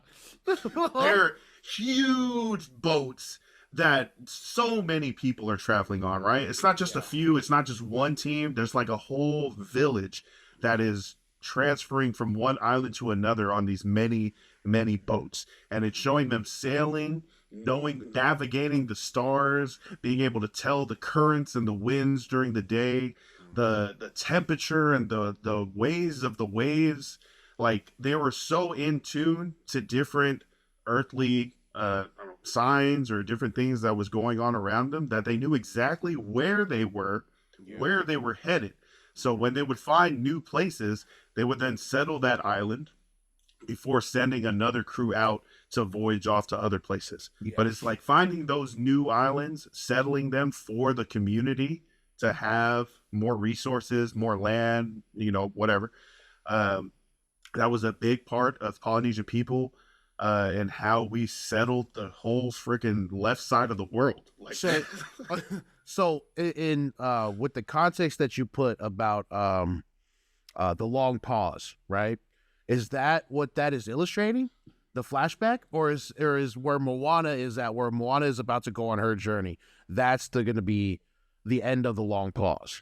Yeah. So the Voyagers are what we were doing before the pause. Before the pause, okay. And then for the last 1,000 years up to the start of Moana, we've all been just stuck on the islands, not moving around because we're about to find out actually. Tala's gonna tell her exactly why they stopped and everything, but through this whole this song, we see the many different ways that Polynesian peoples, wayfinders, voyagers were able to successfully navigate the sea. Lin-Manuel Miranda, who's writing most of these songs, he takes on the second verse, talking about those skills and expertise. We read the wind and the sky when the sun is high. We sail the length of the seas on the ocean breeze. At night, we name every star. We know where we are. We know who we are. So they're voyaging around, selling new islands, and then sending off a new expedition crew to continue on. That's when the realization hits Moana, and she says, "We were voyagers. We were voyagers. He's a voyager. We were voyagers. We were voyagers." And then it cuts to Tala outside in the cave, just chilling, just being like, "Yeah, Yeah, she knows now. yeah, hell yeah." Sounds about right. Yep. Comes sprinting out of the cave, sprinting out, and then looks at Tala and says, why do we stop? And then that's when Tala lets her know. Like, it was Maui. It was Maui. After he stole the heart, darkness fell. Te Ka awoke. Monsters lurked and boats stopped coming back. To protect our people, the ancient chiefs forbid voyaging, and now we have forgotten who we are. And the darkness has continued to spread, chasing away our fish, draining the life from island after island. Oh, she walks her down to the beach and shows her like the literal blackness, like reaching up, through the water, and now is sucking the life from their island. Literally, looks like a vein or something. Looks like a cancer. You know? Yeah. Very Venom Spider-Man, like the black, just like getting it and being a virus, like a parasite. Straight up. Yeah. So, Tala's like, but one day, let me repeat this. I don't know if you remember this from like years ago. Someone will journey beyond her reef, find Maui, deliver him across the great ocean to restore the hearts of Te Fiti. She has a blue and white necklace on that she opens up. She unclasps to show the heart of Te Fiti as she hands it to Moana, telling her, I was there that day. The ocean chose you. And they're standing on the side of the ocean now where the ocean's like, hey, it's me. And just like a whole Bellagio waterworks twist thing, little. And she gives her that green Pomona stone with the spiral carvings and designs. And the ocean like is doing its fountain thing. Moana's like, I thought it was a dream. Splash down on Moana's face. Tell like, nope. Yeah, it was not. That was another. Yeah, that was the plot hole we was talking about earlier. Because I mean, when she was a baby, she had dropped the stone, and now all of a sudden, Grandma Tala got it. It doesn't show her at the beginning saying that she saw it. You know what I'm saying? Like she was just lurking. She was always oh damn, the ocean straight chose. Yeah, ocean. The ocean chose my baby. Yeah, Tala and the ocean have been working together for a long time. Babe. Hey, they're in codes. I was about to say that. So yeah, the ocean are in codes, but bro. She tells Moana, she shows a huge constellation of a upside down hook in the sky, and she says, our ancestor believed that Maui lies there at the bottom of his hook. Follow it, and you will find him. And Moana's like, why would the ocean choose me? I don't even know how to get past the reef. Like from today, I just crashed like a couple hours ago. What makes me the one? She's like, but I know who does. My dad, he's been beyond the reef. Like he's probably the only one on the whole island with the sailing experience. So she runs back to the village to tell him the good news of all the huge boats that the islanders can use to get more fish, to sail, to restore the heart. And what's kind of interesting is that Tala doesn't really rush with her. Obviously she's old, but this is when she, kind of sits on the rock and just like, yeah, get your ass up there, go talk to my son. Shit, I'll get up there when I get up there. Shit. She sits down, but I mean, looking back on that part, especially after watching it so many times, I wonder if like she knows that it's gonna be her time, like, and she like just had to pass it off. And she's like, well, that was just in the nick of time. Bro, bro, get out of my brain, dude. That's exactly what I was thinking. I was like, because it was crazy because I had this same conversation with my brother a couple of days ago. Like, sometimes like people will hold on until they feel in their heart that you're ready to keep going without them, right? And that was the sense I got when I watched this. I was like, dude, she was waiting literally like all of Moana's life to show her this, to tell her this. And now that she's finally done her job, it's like, okay, now I can rest now. Because my and now my granddaughter is good now. She has all the information she needs. She's going to save Motunui. I'm good. I'm going to go swim in the ocean with my stingray homies. You know what I'm saying? Like, I'm good, you know? Like, Ray! Yes, Ray! Ray, I'm here! But, you know what I'm saying? Like, it was, oh, bro, that part, I was like, dude, oh, Jesus. She had to have known that her time was coming up. And now that she finally gave her this pertinent information, it's like, dude, I'm good. Yeah. I'm okay now. Yeah. Oh, that just made me even sadder. Moana breaks into a village council meeting. The whole village is there, and tells them about the huge boats and canoes where they can get out beyond the reef, sail the great ocean, find Maui, and restore the heart of Te Fiti. Yeah. And she does not get the response that she was looking for. Her dad is heated. He just walks out, and she's like, Dad, what's going on? I should have burned those boats a long time ago. Yeah. But, like, think about it, bro. Like, your daughter just came in ruining this freaking meeting, and she's talking about legends that people don't even know are real. Like, they don't fathom it as real. It's like, dude, why is the chief's daughter over here yelling about Te Fiti's heart? It doesn't even exist. Isn't that you know just like a children's story? You know what I'm saying? Yeah. Tell us to, you know?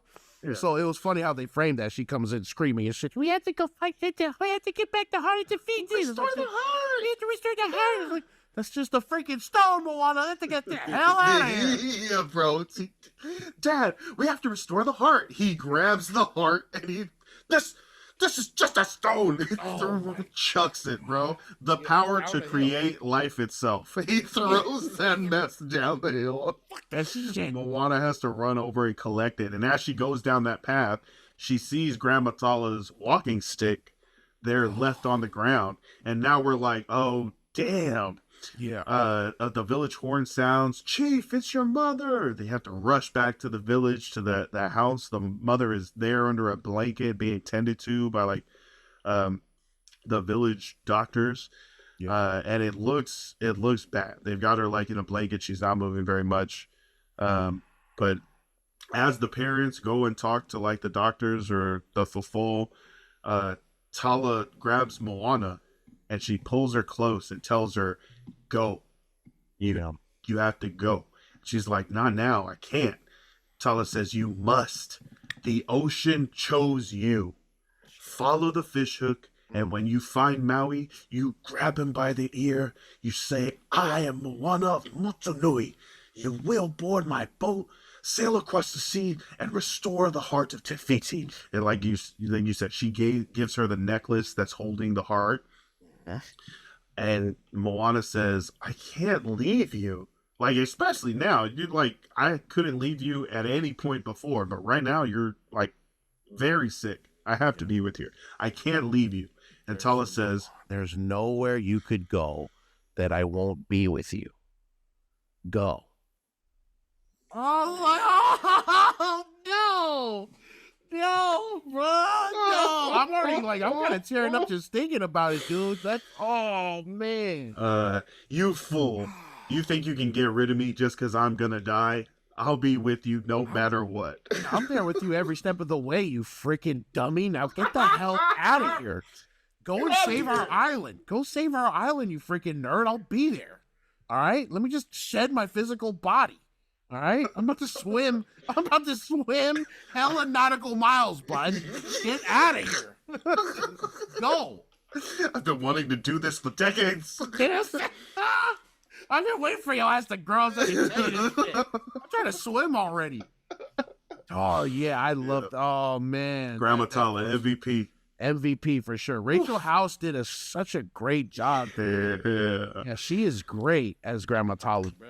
They have a real Maui version, like in Maui language, for the whole movie. Oh, what? Her, Temuera Morrison reprised their roles as Tala and Tui, and they had like a whole different voice cast, and it's all in Maui. Yeah. Oh, that's hard. Yeah, it's one of the extras on Disney Plus. You can watch the movie in Maui, and then I think you can watch it in Hawaiian. No, Oh, nice. there's another language too that you can watch it in. Oh, shit. As Tala tells her to go, we get the music swelling up for another version of How Far I'll Go. Sina, the mom, arrives back at the house as Moana is packing supplies. Instead of stopping her, she helps her pack, right?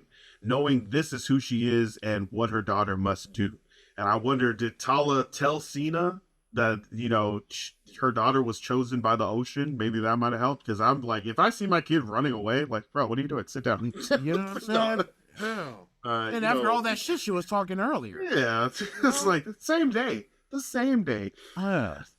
But there are tears in Sina's eyes as she lifts the supplies up to her daughter.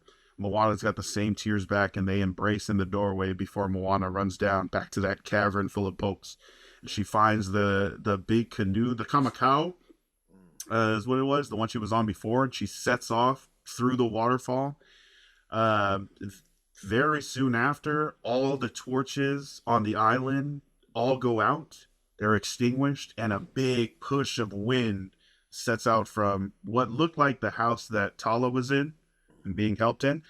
And the darkness and the wind just rush out. And as that wind hits towards the beach, a huge light up, glowing, bioluminescent, 50-foot something stingray Oh, with Polynesian tattoos flows out under Moana and out towards the reef to literally light up the way. Moana sings, see her light up the night in the sea, she calls me. And yes, God. I know that I can go. This flipped me out. The stingray jumps out of the water. Wait a minute. Okay, Yeah. I thought it was just spiritual. That's a physical move right there. Yeah. I was like, oh damn. Okay, so immediate reincarnation, but not as a baby manta ray, as a ginormous manta ray, right? She put in her time. She deserved that. And we ain't out here Moana, being baby stingrays, all right? yeah, We fully ain't got time for that. mature, all right? We fully mature out here, all right? Yeah. And yes, I know that I can go. But then she ends it with, soon I'll know how far I'll go, because she is setting out right now. She knows she's been chosen. She believes she can accomplish this mission. And now that she's for sure going, she'll for sure learn how far she'll go. So she successfully makes it over the waves of the reef to smoother waters, with the final note of that song guided by that real life manta ray of her grandma showing her the way out. Yeah. Man, that's a big, the song, the moment, the death, the like helping her and fulfilling her promise already. There's nowhere you can go that I won't be with you, right? And even the first step of the journey, she's helping her get past the reef so she can make her way on her voyage. That's the first 30 Shout out minutes. of Tala. this- You know what I'm saying? Shout out Tala. That's the first 30 minutes of the movie right there. So now Moana has set off on her journey. She's out in the ocean. And when we think she's alone, she ends up not being alone, because then you hear knocking from the bottom. Opens it up, turns out to be freaking Hey. Hey, Hey? Yeah. Freaking Alan Tudyk is over here. You know what I'm saying? He is stowed away. He's having to jump off the boat when he walks off and begins floating away upside down. That's what I'm saying. Like, bro. Well, okay, that first one might not have been him trying to do it. Yeah, he's kind of dumb. But then he keeps trying to after all the trials and tribulations. I don't know, man. Someone needs to check on Hey, bro. Someone needs to, like, check up on him. do a mental health check. You know what I'm saying? Yeah. I'm curious about that chicken eating the rock. Yeah. Hell yeah, bro. Once Yeah, Hey is blocked in the supply area, we get Moana gets her ass whooped by the sea montage as she attempts to follow the constellation of Maui's hook. Yes. She blacks that chicken off, and she's like, here we go. Next stop, Maui. The boat goes backwards. She's like, oh, snap. She continues her mantra, right? What her grandma told her to say. I am Moana of Motunui. You will board my boat, sail across the sea, restore the heart of Te Fiti. But she's saying this over and over, and it's becoming like her mantra as she's dealing with different things. She continues it as she navigates rough seas in the dark of night. At one point, she falls asleep, loses direction before the ocean has to smack her awake. She sees that the constellation of Maui's Hook is behind her, so needing to turn around, she ends up capsizing the boat, and she asks the ocean for help, and a huge storm immediately kicks up. Yeah. It's like, what? Yeah, thanks Big for the waves. help. We're getting the waves like mountains right now, the ones that are really throwing her around. And the boat is upside down. She can't really even sail like into it or away from it. She's just stuck trying to hold on for dear life. Yeah. But yeah, a huge wave ends up crashing down, knocking her out, and we move forward as Moana and Hei end up wrecking on a deserted island. I said, help me. And wrecking my boat, not helping. Fish peeing you. Yeah, fish peeing you. Hella bad at the ocean. And the ocean's like, bruh. That's Yeah. before realizing the ocean washed them up on the island that Maui has been stranded on. Right? There's notches in on the rocks and the mountains. And they're all stuff. of hooks. Yeah, they're all of fish hooks. Okay, Yeah. maybe, yeah. All right, fine, ocean. Yeah, Alright. she's like, Maui? And the ocean's like, yeah, fool. Yeah. I got your dumb ass over there. Yeah, Violently, but I got you're your welcome. ass. Yeah, you're welcome. I got your dumb ass there violently, but I got you there. Yeah, exactly. It's like you asked for help, and now I moved you right along because you were lost out there, girl. Yeah. Maui, the demigod of wind and sea, played by Dwayne "The Rock" Johnson, who you might know from WWF, 17-time world champion, or movies such as Walking Tall, The Rundown, Scorpion King, all of that. What? I don't know Who that What? is. Fast and Furious. Our uncle, who that guy is. Uncle Dewey. I've never heard of Dwayne the Rock Johnson. I don't talk Oh, about him man. enough. We don't talk about Yeah, him. we didn't even just talk about him in the Patreon. Yeah, but I'm saying we don't talk about him at all. I don't know that freaking guy. Yeah. He thinks the wrecked boat is a gift from the gods. Yeah. The gods have given me. He lifts the whole thing up with one hand. It's like a freaking like a baking Like tray. a yeah, a toy Like boat. it's- Like he's looking at it like a toy boat. The gods have given me. He sees Moana and he shrieks. Ah! He Yeah. drops the boat. Where he picks it up, it landed on Hei. Moana comes at him on the side with her oar, confronts him. She's like, Maui, shapeshifter, demigod of the wind and sea, Yeah. I am Moana of Motunui, hero of men. Yeah. He's like, what? He's like, it's actually Maui, shapeshifter, demigod of the wind and sea, hero of men. Start. I interrupted. Yeah. Start from the top, hero of men. Yeah. Go. She's like, what are you talking about? He's like, oh, okay, I get it. You want me to sign your oar? Yeah, you're probably a big fan or something like that. Smack so. Yeah. Yeah. Uses When you use a bird, it's called tweeting. Oh, Jesus Christ. And he doesn't use American letters to sign his name, right? He uses a heart and a fish hook. Yeah. Right? That's his symbol. She hits him with the oar in the stomach. You are not my hero, and I'm not here so you can sign my oar. I'm here because you stole the heart of Te Fiti. You will board my boat, sail across the sea, and put it back. Yeah. She is yanking the shit out of his ear. Literally. Yeah. He is not moving. She's Yeah.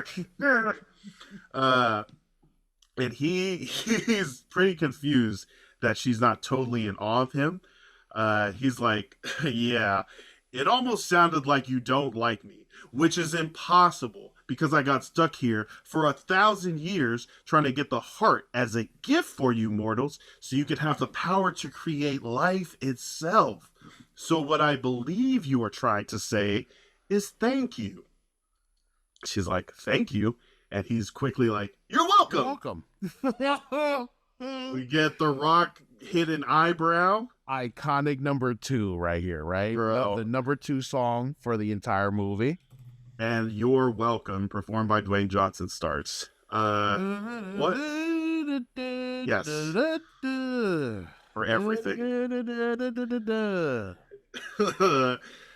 There's that song called I Love Kanye. I think it was on the Pablo, Life of Pablo. But it's basically an ode to himself and the great things that he's done. And it really like talks about how I'm responsible for everything. I made a list of the stuff he wants to be thanked for. The hair, the bod, The tides. He pulled up the sky. He stole fire from down below. He lassoed the sun for summers. He is able to harness the breeze, which helps to fill sails and shake trees. Right. He also says he's responsible for killing the eel and making coconuts. Mm. And in general, for everything in the wonderful world, you know. Those are all the things that Maui has legendary ties to throughout Pacific Islanders stories. So it's a real life legend, mythological hero, mythical hero for our people that is being introduced here. He also talks about the tattoos. And the tapestry here on my skin are a map of the victories I win. But the tattoos on his body aren't just like static tattoos. They move. They're living tattoos. He's also got a mini Maui that kind of is the It serves as avatar. Like conscious. Yeah. Yeah. Almost like it's conscious. Yeah. Definitely tells him when he's being a jerk Yeah. and like to fix it. And Maui a lot of times just like kicks him over to his back tattoos or something like that, because Maui is like, I'm not listening to you. You're just a dumb little tattoo. And even though you're my avatar on all these different battle scenes tattooed on my body, I'm the one making the decisions. And Hey. we're gonna. And he sounds like such a vain jerk, and he is, right? But all these things he's done for like the betterment of mankind, for humanity. You know what I'm saying? Because he is only a demigod, right? Born to human parents. He's half human. So it's like he definitely serves humanity, but it's like he's the worst parts of us, right? Like he represents like the worst parts of us, our freaking vanity, our greed, our freaking selfishness. You know what I'm saying? Maybe all of this wasn't for the betterment of humankind. He was just trying to be like, you know what? Yeah, I did that, bruh. Are you not surprised I did all that? Yeah. You know what I'm saying? I'm Maui, dude. You know what I mean? So I don't know. Continues in a song, kid, honestly, I can go on and on. I could explain every natural phenomenon. The tide, the grass, the ground. Oh, that was Maui just messing around. I killed an eel. I buried its guts, sprouted a tree. Now you got coconuts. Cena in the eel. Cena, I think I forget the exact legend. I definitely should have read this, but I think Cena was like in a relationship with an eel. And before the eel died, it told her to cut off his head and to bury it so that he could like provide for her. And that's how the first coconut tree started, and why if you have a husk coconut, it's got the two eyes and the mouth on the bottom.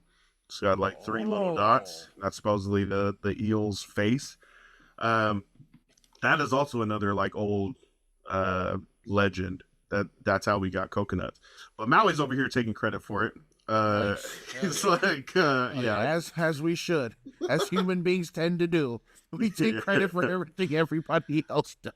And there's also 2D animation of this whole thing, and it's like a really vibrant, colorful background, and through the water with all these different fish, through the islands with all these different type of designs and waves. And Moana is feeling the song. She's like, oh, okay, this guy is not bad. He's pretty cool. You know, he did a bunch of stuff for us. That's cool. He's giving her all these like flowers and leis and like stuff to hold, spins her into the cave. This is where we realize that the whole song is just to misdirect Moana and take her boat. Yeah. Because in the end, Maui traps her in the cave and heads to take that boat and sails off. And that's where we remember that Tala called him a trickster. He's one of those clever people that is like, trying to out trick people, or kind of like the Johnny Lingo, where like he's a better trader than you. Like he can make you think this is what you want and put himself in a better situation, or just blatantly fool you with a great song. Shit, more like Loki, bro. Demigod. Yep. You know, the trickster god. Yeah, he's definitely Loki for sure. And this is, Maui was a real life person. Some of the exploits common to most Polynesian traditions are stealing fire from humans for the underworld, fishing up islands with his magical hook, capturing the sun to lengthen the days. A great deal of variation in the representations of Maui from island nation to island nation. Some have him as a handsome young man. Some have him as an old wise priest. But although Maui was said to be very rascally, many of his deeds were to better the lives of his fellow people and he was respected throughout most cultures of the Pacific and still famous to this day. Yeah. Moana's depiction is very true to form, right? Like Moana's depiction of Maui from the legends is very like true to form as far as what he's done, according to our culture and stuff. And I like how they bring like a very human side to him to make him like relatable to us right here down on Earth, right here in Moana. You know what I'm saying? He's just as vain as the rest of us. You know what I'm saying? Yeah, brings a very human quality to this freaking guy. What? Yeah, and he started out as a human before, like, he got thrown away by his parents, and then luckily found by the gods, turned into a demigod. But his whole thing is about like trying to prove his parents wrong. Like, I'm not worthless. Prove his worth. I'm so great. You know how many people love me? You know how much I've done for these people, how much they adore and respect me? I'm a person worth being here. It's basically his whole life, and it's just never enough. He keeps trying to do that. Maui, stuck behind a boulder in this cave, has only one way out. It's like a little sunlight roof at the top of the cave, little tiny little hole. So she has to parkour off a giant self-portrait statue of Maui to then jump up into that hole and crawl her way up before running out towards the edge of the water and jumping off a cliff to try to land on Maui, who's got the boat, and Hey, who he plans to eat, out in the water already. She misses, and Maui takes off. He's like, I could watch that all day, but I gotta go.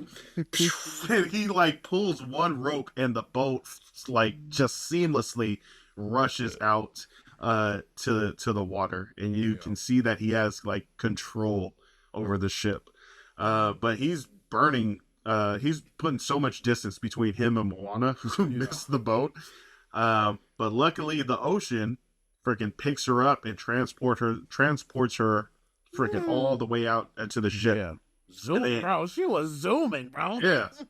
And Maui's like, I did not see that coming. Right? When he thought he was done with her, and finally able to be off of that island that he was stranded on for 1,000 years. But the ocean clearly makes it known to Maui that she's important. Yeah, she's the chosen one, right? And he can't leave. He tries to jump off. The ocean brings him right back. He tries to throw her off. Multiple times. Yeah, hella times. And then she just keeps coming back. Like, oh, okay, well, yeah. All right. He's like, I guess I'm stuck with you. And she shows him the heart. And he's like, yo, what the hell? I don't want anything to do with that. Get it away from me. It's a homing beacon of death to him, right? Because it's the last thing he went after before ended up stranded on that island for a millennia. So he's like, I don't want anything to do with that. A lot of people want it, and it just turns into a homing beacon of death. But he is immediately proven right by a freaking bone arrow flying towards the boat and landing right in between Hei's leg. Yeah. Which Hey calmly starts picking at because he's like, oh, look, some of this snag on. Yeah.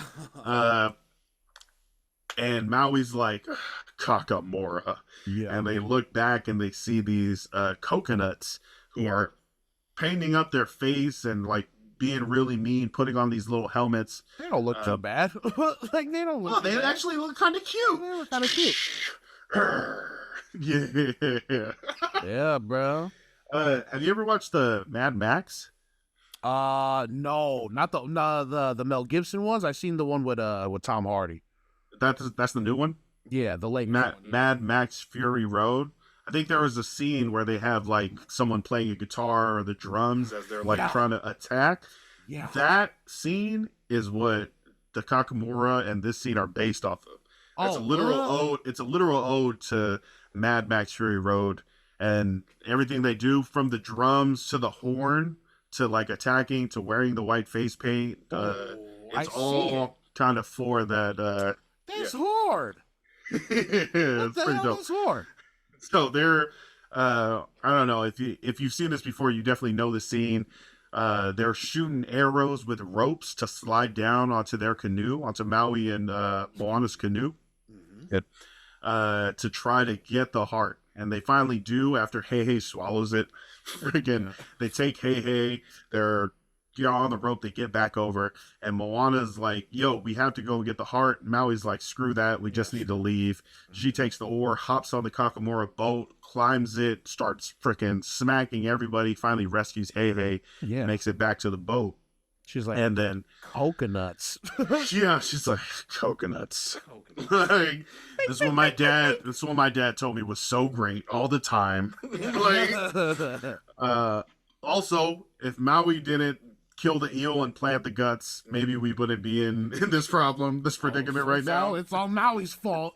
It's still all Maui's fault. It's still Maui's fault. Why are we getting jumped by killer coconuts? Maui. Yeah. But he's about to show up in a big way because she gets back on the boat, but they are now surrounded by 3 ships, right? And there's a very thin escape route, but Maui gives a big faumu, and he uses his wayfinding skills to really navigate and push the boat just out at just the right time, and escaping from the Kakamora, who ends up wrecking into themselves and shipwrecking there in sea as they Moana and Maui get away.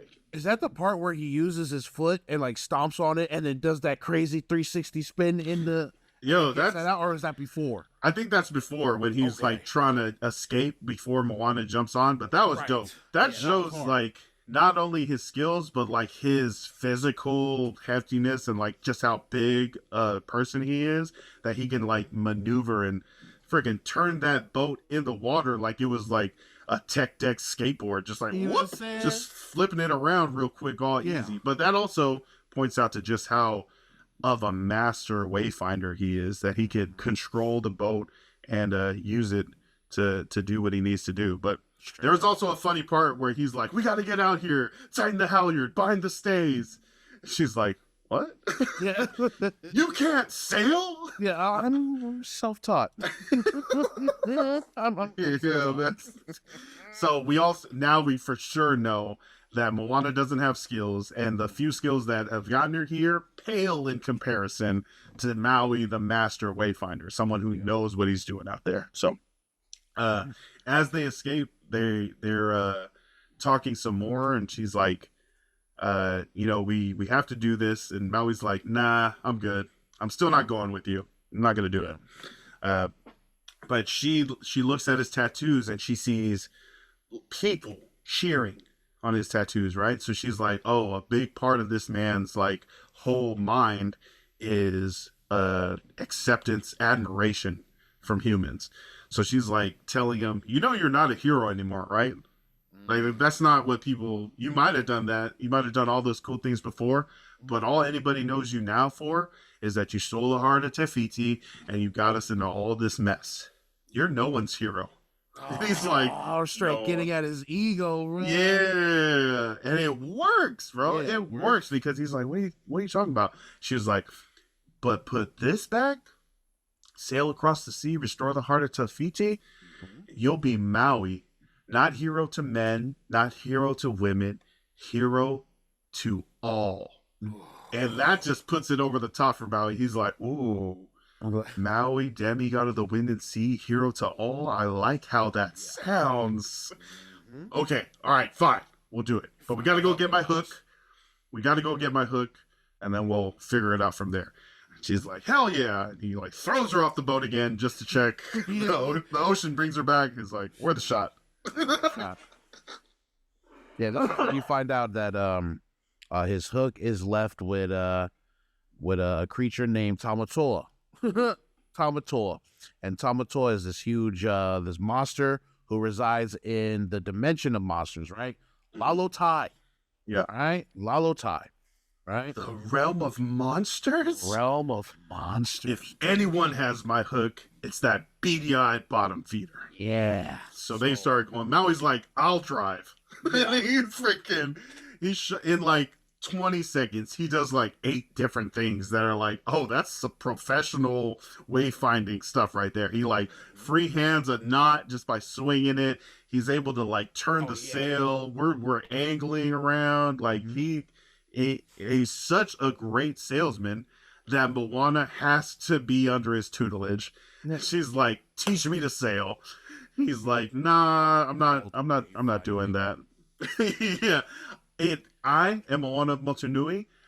This is my boat. I should be sailing. It's called wayfinding, princess. It's not just sails and knots. It's seeing where you're going in your mind, knowing where you are by knowing where you've been. Wow. He also says a princess will never be able to become a master wayfinder. You can't be a master wayfinder. You have it. You won't. And while this time happens, the ocean finds one of the tranquilizer darts that the Kakamora were shooting at him, and he just sticks it into Maui. Yeah. Now Maui has to lay there and give wayfinding lessons so that they can get where they need to go. Really? A blow dart in my butt cheek. And Moana's a quick learner, man. She's a very quick learner. Yeah. She obviously wanted to know and absorb all this information that he's given to her, so she does a really good job on her own. You know what I'm saying? Yeah, and then we get she's learning different stuff that he's telling her, trying to figure out how to plot the stars, trying to figure out which parts of the ship are the right ones, how to measure the warming temperature of the currents. He's peeing. She's peeing in her hand. Oh, yeah. But there's a dream sequence right after where Moana wakes up. The boat hits on the island, and she wakes up. She's like, see, I told you I could do it. And the island is her island. Yeah. She's like, what, Motunui? Yeah. And the blight is starting to take over, and it's like a storm of black ashes just ripping apart all the green and taking away the life from the island. And she sees her parents. Her parents are calling out to her. They run out from the trees, and they're on the beach so that she can see them being engulfed by all the blight, reaching out to her at the last second. So yeah, even though they gave both parents to Moana in this movie, but they had to kill them somehow. Like, even if it was just a dream sequence, Disney's always killing the parents. Man, that's a great point. Dude. That, hey, it was just a dream sequence, all right? Nobody died. All right. You have to get that in there. Yeah. But it felt like it, right? You know yeah, and she wakes up in a rush, and Maui's like, did you enjoy your beauty rest? You know, a real wayfinder never sleeps. So they get where they need to be, and they're sailing up on this steep mountain island. And as they're climbing up to the entrance of Lalotai, the realm of monsters, Moana clearly frightened, by that's where we're going, Lalotai, the realm of monsters, and seeing how a huge climb it is. She doesn't care. She's clearly frightened, but she's also climbing up there to the entrance alongside Maui. And Maui's like, oh, damn, I thought you were going to wait down there with the other chicken on the boat, dick. It's because she's a chicken. I'm not going to explain it to you. But they're climbing up, and Maui's like asking, so, why would I'm just trying to figure out why your island would send you, a child. She's like, Moana says, my people didn't send me, the ocean did. If the ocean is so smart, why doesn't it take the heart back to Te Fiti? That was a question that I was like, yeah. Like, really the ocean looks super sentient. You could just, chuck it back to Te Fiti. Isn't there an ocean? Yeah. Like, it literally presented the heart to her as a baby. It's like, oh, yeah, here's the heart that I need you to go take. Yeah, take it yourself. No. But Moana's up there. They finally get to the top, and she's staring out across the seas. They're really high up. And Maui has just been peppering her with questions like, what makes you worthy? Why would they send someone who has no skills, no sailing, can't do anything? Why, maybe the ocean's crazy. She literally says, the ocean is straight up kooky dukes. Yeah. It doesn't know what it's doing. So she's up there, and she's trying to keep to herself. She doesn't have Grandma Tala here telling her, keep on. She doesn't have anybody else pushing her to continue to move forward. So she's like, the ocean chose you for a reason. She takes a deep breath. Music starts to swell a little bit. Maui says, if you start singing right now, I'm gonna throw up. She turns around, whatever. I don't see any entrance. He's like, because it requires a human sacrifice. She's like, what? He's like, just kidding. He opens up the entrance with a haka. The mouth opens wide to reveal a huge dropping tunnel. And he takes the plunge, going through the water portal where he sticks the landing down. It's like even further beneath the ocean, there's now air. I am still falling. Yeah. But like he goes through all the ocean and then into another world. Yeah. And it's like huge monsters, 8-eyed bats, freaking painted face, crazy things. It's huge plants that are eating other monsters. Definitely the realm of monsters is putting on and really earning its name because we see a bunch of crazy stuff. We see a huge giant dinosaur, spiky back, walking. It looks like Godzilla or something. Yeah, but they're going. Moana lands a few seconds after Maui, but bounces off of him, goes down the hill. She almost dies like 3 times before realizing she's in front of Tamatoa's lair. Tamatoa, played by Jermaine Clement, who's you definitely recognize his voice, but he's in Flight of the Conchords, Eagle vs. Shark. Men in Black. He's playing Men in Black 3. He's playing Tamatoa, hilarious 100-foot, 5-legged crab, whose back is covered in gold treasure hoard. Something that looks like it should have a dragon guarding it, like in The Hobbit or something. He quickly snaps up Moana and threatens to eat her before she starts telling him how great he is, because Maui's like, yo, just get him to talk about himself. He loves that. I wonder what you guys have in common. Sends her in as live bait. Yeah, it's bait. She got all that stuff on, hitting Looking shit. shiny. Yeah. Yeah. Excuse me. That's hilarious, bro. And she's trying to like keep his attention as Maui jumps on his back to get the hook, which is at the top of his gold pile. Like the most important, valuable thing to him is that hook. So Maui's like trying to figure out a way to climb up and get his hook back. Because once he gets that hook back, he's got the magical transformation powers. No hook, no powers. So right now he's just a master wayfinder and a bit of a jerk with a huge ego. But once he gets that hook, then he's going to have the power to get to face Te Ka and restore the heart of Te Fiti. So he Tamatoa moves and makes Maui like fall or make some noise or something, and Moana has to quickly say, "We mortals have heard the tale of the crab that became a legend. I just had to know how you became so crabulous." Are you just trying to get me to talk about myself? Because if you are, I will gladly do so in song form. Jermaine Clement got a funny ass voice, bro. I will gladly do so. Yeah. In song form. Yeah, and we get shiny. And then this one is mostly about the crab talking about how he gets all the gold, how the fish are stupid, and then come down and feed themselves to him. But when he finds Maui, he starts beating the crap out of Maui. Like, he starts wrecking him. He also tells about his story, about how Maui was disowned by his parents, thrown away, and how he kind of restarted his life for the acceptance of humans. Mm-hmm. Part of holding him out on his shit. Calling him out on his shit. Yeah. What do you say? I might have it over here. Tamatoa is beating the brakes off and confuse and scare Maui before showing off a large tattoo on his back where it's like a mother tossing a baby out, right? And that's like his main back tattoo. But it says, "Far from the ones who abandoned you, chasing the love of these humans who made you feel wanted." So it's just like that's what Maui is about. That's why he's doing everything. He's just trying to show the humans that he's worth not killing. Yeah. He's worthy of love, man.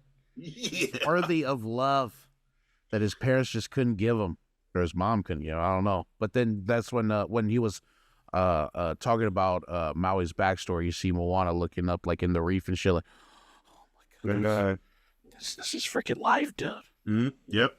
You know what I'm saying? Like, oh shit. Like she's getting a little more empathetic to who Maui is, you know what I'm saying? Because he's just been depicted as like this freaking jerk this entire time, this freaking egomaniac, you know, and then you know, and then freaking Tamatoa sheds a little light on him, you know, gives her some context as to why he behaves that way, and she's like, oh, okay. Damn. I started to see it kind of the same as you were talking with the dad. Like, it's so like, why is he being a jerk? And then you hear the story about why, and then you're like, okay, that makes a little bit more sense. I still don't like it fully, but I totally get why he would stop his daughter from trying to go out. I totally get why Maui's whole life has been trying to prove that he's worth something that his biological parents told him he wasn't. Life. Like, he's not even, they didn't even think, they took one look at him and threw him away. So he's been trying to earn the love of humans this whole time. So Maui gets rocked, continues to get beat up as Moana escapes a small cage and offers up the heart to Tamatoa so that he'll stop. And it's not the actual heart, it's just a barnacle covered in bioluminescent algae as a diversion. Yeah. Moana and Maui managed to escape outside of the lair as a diversion. Hella fucking New Zealand humor and shit. Just pointing out the obvious. Yeah. Well, you know what? Is this like as he was fighting him though, right? When he gets his hook, like his transformation powers are kind of they kind of suck. Like they suck right now. Yeah, he doesn't have his power. Like, he gets that hook back, and he's like, it's Maui time! Yeah. Immediately turns into a fish. Yeah. He said he was going to go for giant hawk. He turns into a fish. He turns into a reindeer. He turns into a lizard. He turns into, like, not what he's going for. So his powers are kind of wonky, and that's the middle part of Shiny, where the crab takes over and starts beating him up. Yeah, there you go. Yep. Thank you. So they manage to escape after getting the hook. They get into a hot spring cannon, which helps propel them up into the sea and up into where the boat is. It also knocks Tamatoa over onto his back, and so he can't get up anymore. And he's like, "Did you at least like the song?" Yeah, I don't know.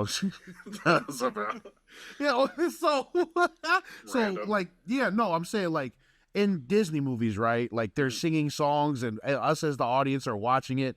But it's like when you think about it, like in universe, it's kind of crazy to stop in the middle of what you're doing and to sing a song, right? So it's kind of funny that these Disney characters are like acknowledging it. It's like, bro, if you're gonna sing a song, you're gonna make me throw up.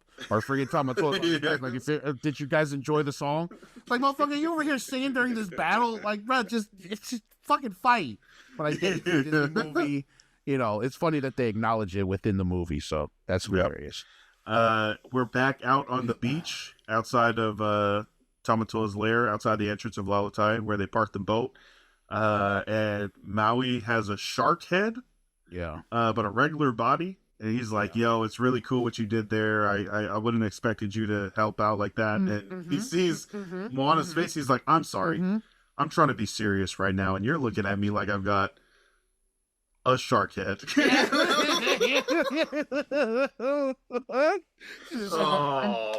do you have a shark head? Oh my gosh. I didn't even notice. He's like, "Oh my gosh." He tries to transform, but things aren't working out. So something weird is going on. Even though he has his hook, the magic isn't magicking, right? And because of this, Maui's like, "Oh, the whole mission is worthless. Like, we shouldn't even try this, because if I don't have my hook and I can't do what I couldn't even beat the crab. I'm definitely not going to be able to beat Tika." So he's out there, they're sailing. He's like, "What can I say except we're dead soon?" This is like, get up. Come on, we gotta keep trying. He's like, "It's not working, okay?" So Moana is seeing that back tattoo again, and she's like, "Is that, mentally blocking him from doing what he needs to do?" So she literally is prodding him about the tattoo of him being cast away by his parents. And Moana's like, "I want to help, but I can't if you won't let me." And Maui tells his story. "I wasn't born a demigod. I had human parents. They took one look at me and decided they did not want me. They threw me into the sea like I was nothing. Somehow I was found by the gods. They gave me the hook. They made me Maui. Then back to the humans I went. I gave them islands, fire, coconuts, anything they could ever want. That's when Moana realizes, all that he's ever done was for humans. She says, you took the heart for them, so they love you. Just starting to understand that, right? Maybe And she, God saw something in you. Maybe the gods saw something in you, but the gods aren't the ones that make you Maui. You are. which is what he needs to hear. Yeah. Because, like, your self-worth might be tied up in this magical hook that allows you to be the best you can be, but it's not what makes you who you are. Right. Which is something that Moana is trying to figure out herself, who she is. So they're working together on this, this journey of discovery, but really knowing that you're Maui no matter what. And it's you that makes you the great person that you are. Okay, not some gods that might have started you off, but everything you've done, what you've built up as a name, that's from you. Yeah. Even Minnie Maui gives him a hug. Yeah, right. Yeah, that's I right. love you, big dog. So, Yeah. okay. Yeah. And he's willing to try now. Mm-hmm. You know what that reminds me of? That reminds me of freaking Avatar. When Zuko's firebending wasn't that good anymore after he had caught up with Aang and them, when he wanted to actually train Aang, when he betrayed the Fire Nation again. So Zuko had run out of his powers, but then it was because he didn't have, he didn't have a good source for his firebending anymore. So that's what that scene reminds me of every time I see that shit. Like he needed anger to fuel the firebending? Exactly, yeah. But then he was like, dude, wait a minute. The freaking fire, dude. It gives us life, dude. And then, so he finds his purpose again, you know what I'm saying? So, I don't know. Maybe that's a reach, but that scene always reminds me of Avatar. I want to watch Avatar again. Wow. I need to. I need to watch. I want to do all 54 episodes in like a thread or something. Man. It's gonna be good. We get another Te Vaka song here, Lomo Te Pate, as Maui is relearning his powers. He starts small and really learns how to level up. He goes from a beetle to a lizard to a shark to a giant hawk to a blue whale. He's like going through different mountain passes, cutting them down, really sharpening his skills. And he gets a really quick montage. I think it's like less than a minute where he's like, okay, thank you for your help, Moana. You helped me believe in myself and work me back to where I can really fighting shape. Yeah. And he can transform into anything. And it's really working out for him. They're sailing along. It's super cloudy and murky out there. Maui is at the top of the mast, kind of looking out towards everything, and he looks down at Moana, who's steering the boat, doing a great job, by the way. He's actually let her be the one. Yeah, you're going to be the wayfinder. He teaches her, showing her the navigation, all that stuff. Like, you get a really good montage of that, too, where it's not just her learning, but him putting his ego aside and being a great teacher, and really imparting that knowledge and his expertise onto someone who really deserves it. But Maui calls down. He's like, I figured it out. The ocean used to love when I pull up islands because your ancestors would sail her seas and find them. All those new lands, new villages, it was the water that connected them all. And if I were the ocean, I think I'd be looking for a curly-haired non-princess to start that again. That is literally the nicest thing you've ever said to me. Probably should have saved it for Te Fiti. Maui says, I did. Oh, that part was hard. And then that's when he freaking turns, shows her, lets her know, we here, dog. The barrier island is there. Moana of Motunui. I believe you have officially delivered Maui across the Great Sea. Moana. You're so amazing. Yeah. That's the other thing. Like, I always thought she was the hero of the story, but in this part especially, it's like she is kind of the delivery person for Maui to be the hero and put the heart back. Like, that was the whole plan all along, though. Right. Maui's the one that needs to do it.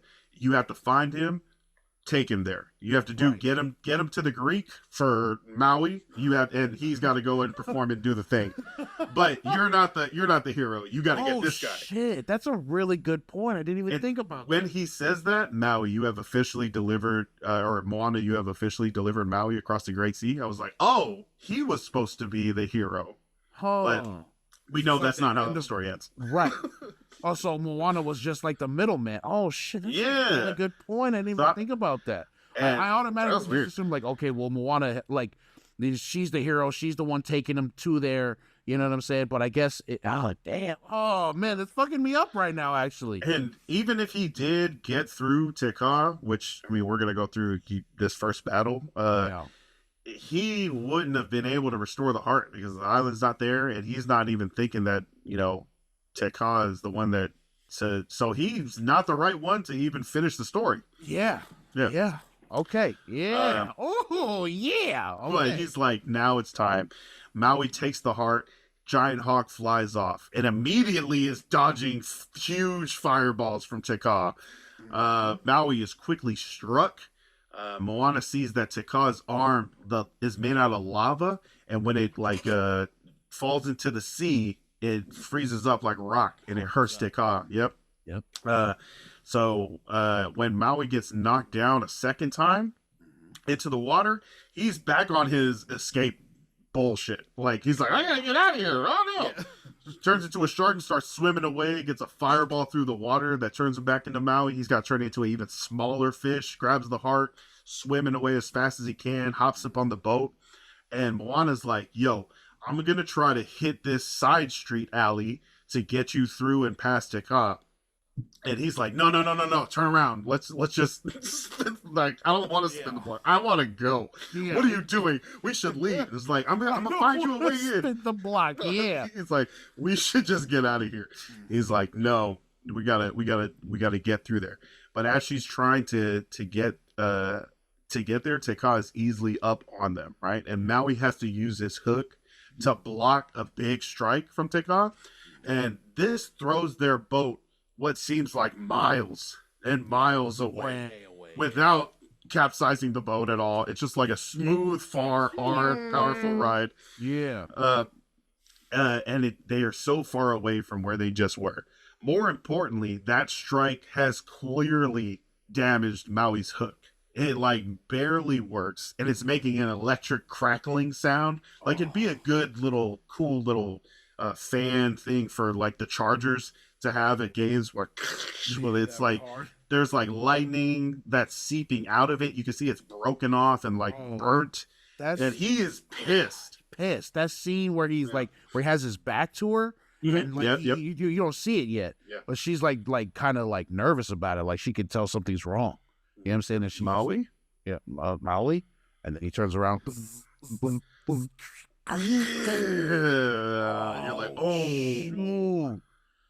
Oh, yeah, he's hurt, bro. It's angry. I told you to turn back. I thought we could make it. I thought I could make it. Moana's just like, look, I thought I could make it, but look, Te Kā can't touch the water. They're stuck on the barrier reef, so we just got to get through. And Maui's like, one more hit and my hook is destroyed. I'm not doing any of that. And he's like, without my hook, I am nothing. Right. She's like, Maui, we have to try. Without my hook, I am nothing. You can really see how tied he is to that power and how he believes it's his self-worth, right? I'm nothing without being able to transform all that. Exactly. He's still in that mentality of like, I'm still nothing without this. I am not who, I am who they made me. I am nothing without this. Like, he's still kind of in there. You know what I'm saying? Like, he's very tied to that hook. Like you said, self-worth tied to your, that's crazy, bro. This movie's deep. It's so deep. Yeah, this movie's deep. He takes the heart, opens his palm, and just drops it there on the boat. He's done. Moana picks it up. She's like, we are only here because you stole the heart in the first place. No, we're here because the ocean told you you're special and you believed it. God damn! Oh my god! Damn! Mean. And the thing too is you see his face before he like fixes his face to say that he's totally hurt by Moana saying we're only here because you started this. He's like, damn, for real. So he really has to turn around and he's like emotionally fighting back. He's like, no, we're here because the ocean told you you're special and you believed it. Yeah, he just wanted to hurt her. He just wanted to freaking hurt her. Yeah, that was just for pain. And Moana's like, she's hurt. You can hear her voice crack. And she starts with her mantra. I am Moana of Motunui. You will board my boat. Goodbye, Moana. Sail across the sea. I'm not killing myself so you can prove you're something you're not. And restore the heart of Te Fiti. The ocean chose me. It chose wrong. Oh, bruh. You straight disappeared from the screen, bruh. That's how bad it is. Oh, Fred. He's so hurtful right now. Yeah, and it is so hurtful. Moana, who's dealing with like trying to figure out she doesn't think she's right for the job. She doesn't think she's qualified. She doesn't believe that, she's the best person. Yes. But she knows she's been chosen and she's trying her best. And he's just like, the ocean lied to you. Also, did not choose the right person. You were definitely not the right person. I'm talking to a freaking 16-year-old. Destroying her right now. Well, to be fair, though, she really didn't listen. Like, I know he was trying to get out of there, but he knew that they were going to take catastrophic damage if they didn't turn around. And she didn't listen to shoot some bail to Maui. You know what I'm saying? But still, God damn, that was hurtful. This is, we're coming up on our... We're coming up on our last chapter here. And you kind of see how all that stuff had to happen, how that breakdown with Maui had to happen, even though they were on really good terms leading up to it. He just said the nicest thing he's ever said to her like 15 minutes before. And then he's like, you suck. You're the worst, right? He's a very hurt person, especially someone who thinks like, oh, my journey, my story, like on some Cody Rhodes shit, was supposed to end here at WrestleMania, right? And he didn't even get to WrestleMania. Bro didn't even make it past the freaking, the Gorilla Curtain. So Maui, with just barely enough power left in his hook, turns into a giant hawk. With some difficulty, right? Like it takes him a second to transform, but he flies off. And Maui, demigod of the wind and sea, does what he does anytime shit gets hard. He runs away. He flies off. Damn, something about hurtful, bro. God damn. He's dissected the shit out of Maui right there. The guy is outro. Runs away from the freaking problem. God damn, Lance, chill, bro. Jesus. Moana is sitting there on the boat alone, aside from her rooster. Who has to stay below deck. Or else he'll fly off. He's gonna freaking kill himself. It's for your own safety. Stay there. Exactly. She's hardcore doubting herself, right?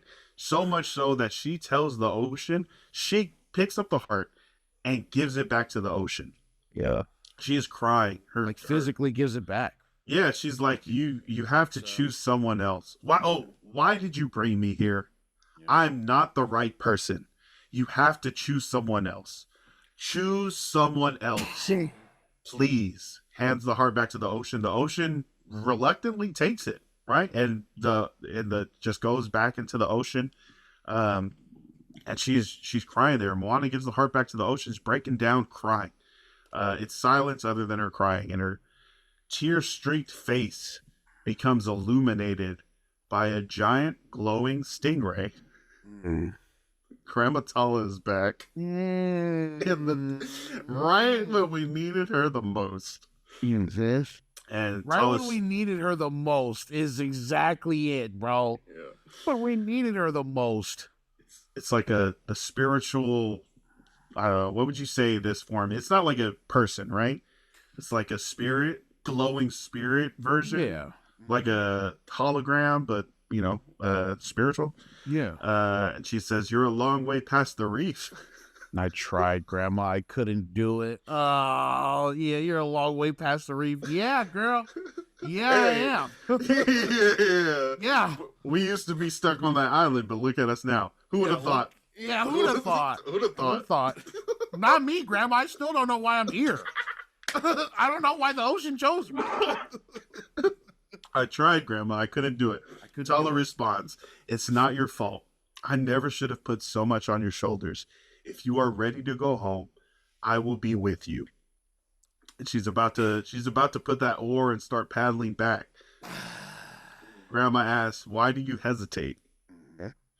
And then we get another version of How Far I'll Go, where Tala is singing to Moana, "You are loved. You come from an island, but I know that you are loved by us and its people. Also, the battle scars that you have can heal and reveal where you are in life." And she really urges her to see how far she's come from the reef, from just trying to get past the reef. She's got through so many stuff. She's look at how far you've come. That's such a good, that's a good point, right? We're always so focused on not being where we want to be that we don't really think about what we've done at this point. What a great scene. Yeah. Great scene. So it says, when that voice starts to whisper, "Moana, you've come so far. Moana, listen, do you know who you are?" And then that's what she just fucking getting triumphant. It starts getting triumphant, and then that's when just the vision of her ancestors is coming in on the ocean. Ah! Ooh, bro, when they pass the boat, and then the friggin' chief is looking at her like, yeah. He gives her he pats his chest. He's like, "Respect." Yeah. Ooh, Exactly. and that means so much to her now. You know what I'm saying? Yeah. And I love the fact that it's just different variations of the song throughout the movie. And it's literally the journey that she's taking. You know what I'm saying? Yeah. Her spiritual, her personal, physical, all of that, bro. So it says, so she starts just fucking singing. She just lets people know, "I am the daughter of the village chief. We are descended from voyagers who found their way across the world. They call me." You know what I'm saying? They call me. This is delivered. Sorry. No, you're good. I devoured us. No, sorry. I delivered us to where we are. Read up. I delivered us to where we are. I have journeyed farther. I'm everything I've learned and more. Still, it calls me. Right there. This next part though, it's a big music swell, and we get into the tune of How Far I'll Go, that everybody knows already just through the few times they've done it so far in this movie. And the call isn't out there at all. It's inside me. It's like the tide always falling and rising. Ooh. She goes up to her grandma. "I will carry you here in my heart. You remind me. I know the way. I am Moana." Let's go. This your heart right here. Bing, bing, bing, bing, bing. It's treating your heart up. Bing, bing, bing, bing, bing, bing. You know what I'm saying? That shit. Oh, that tugs at your heartstrings, bro. That's when she embraces her grandma right here.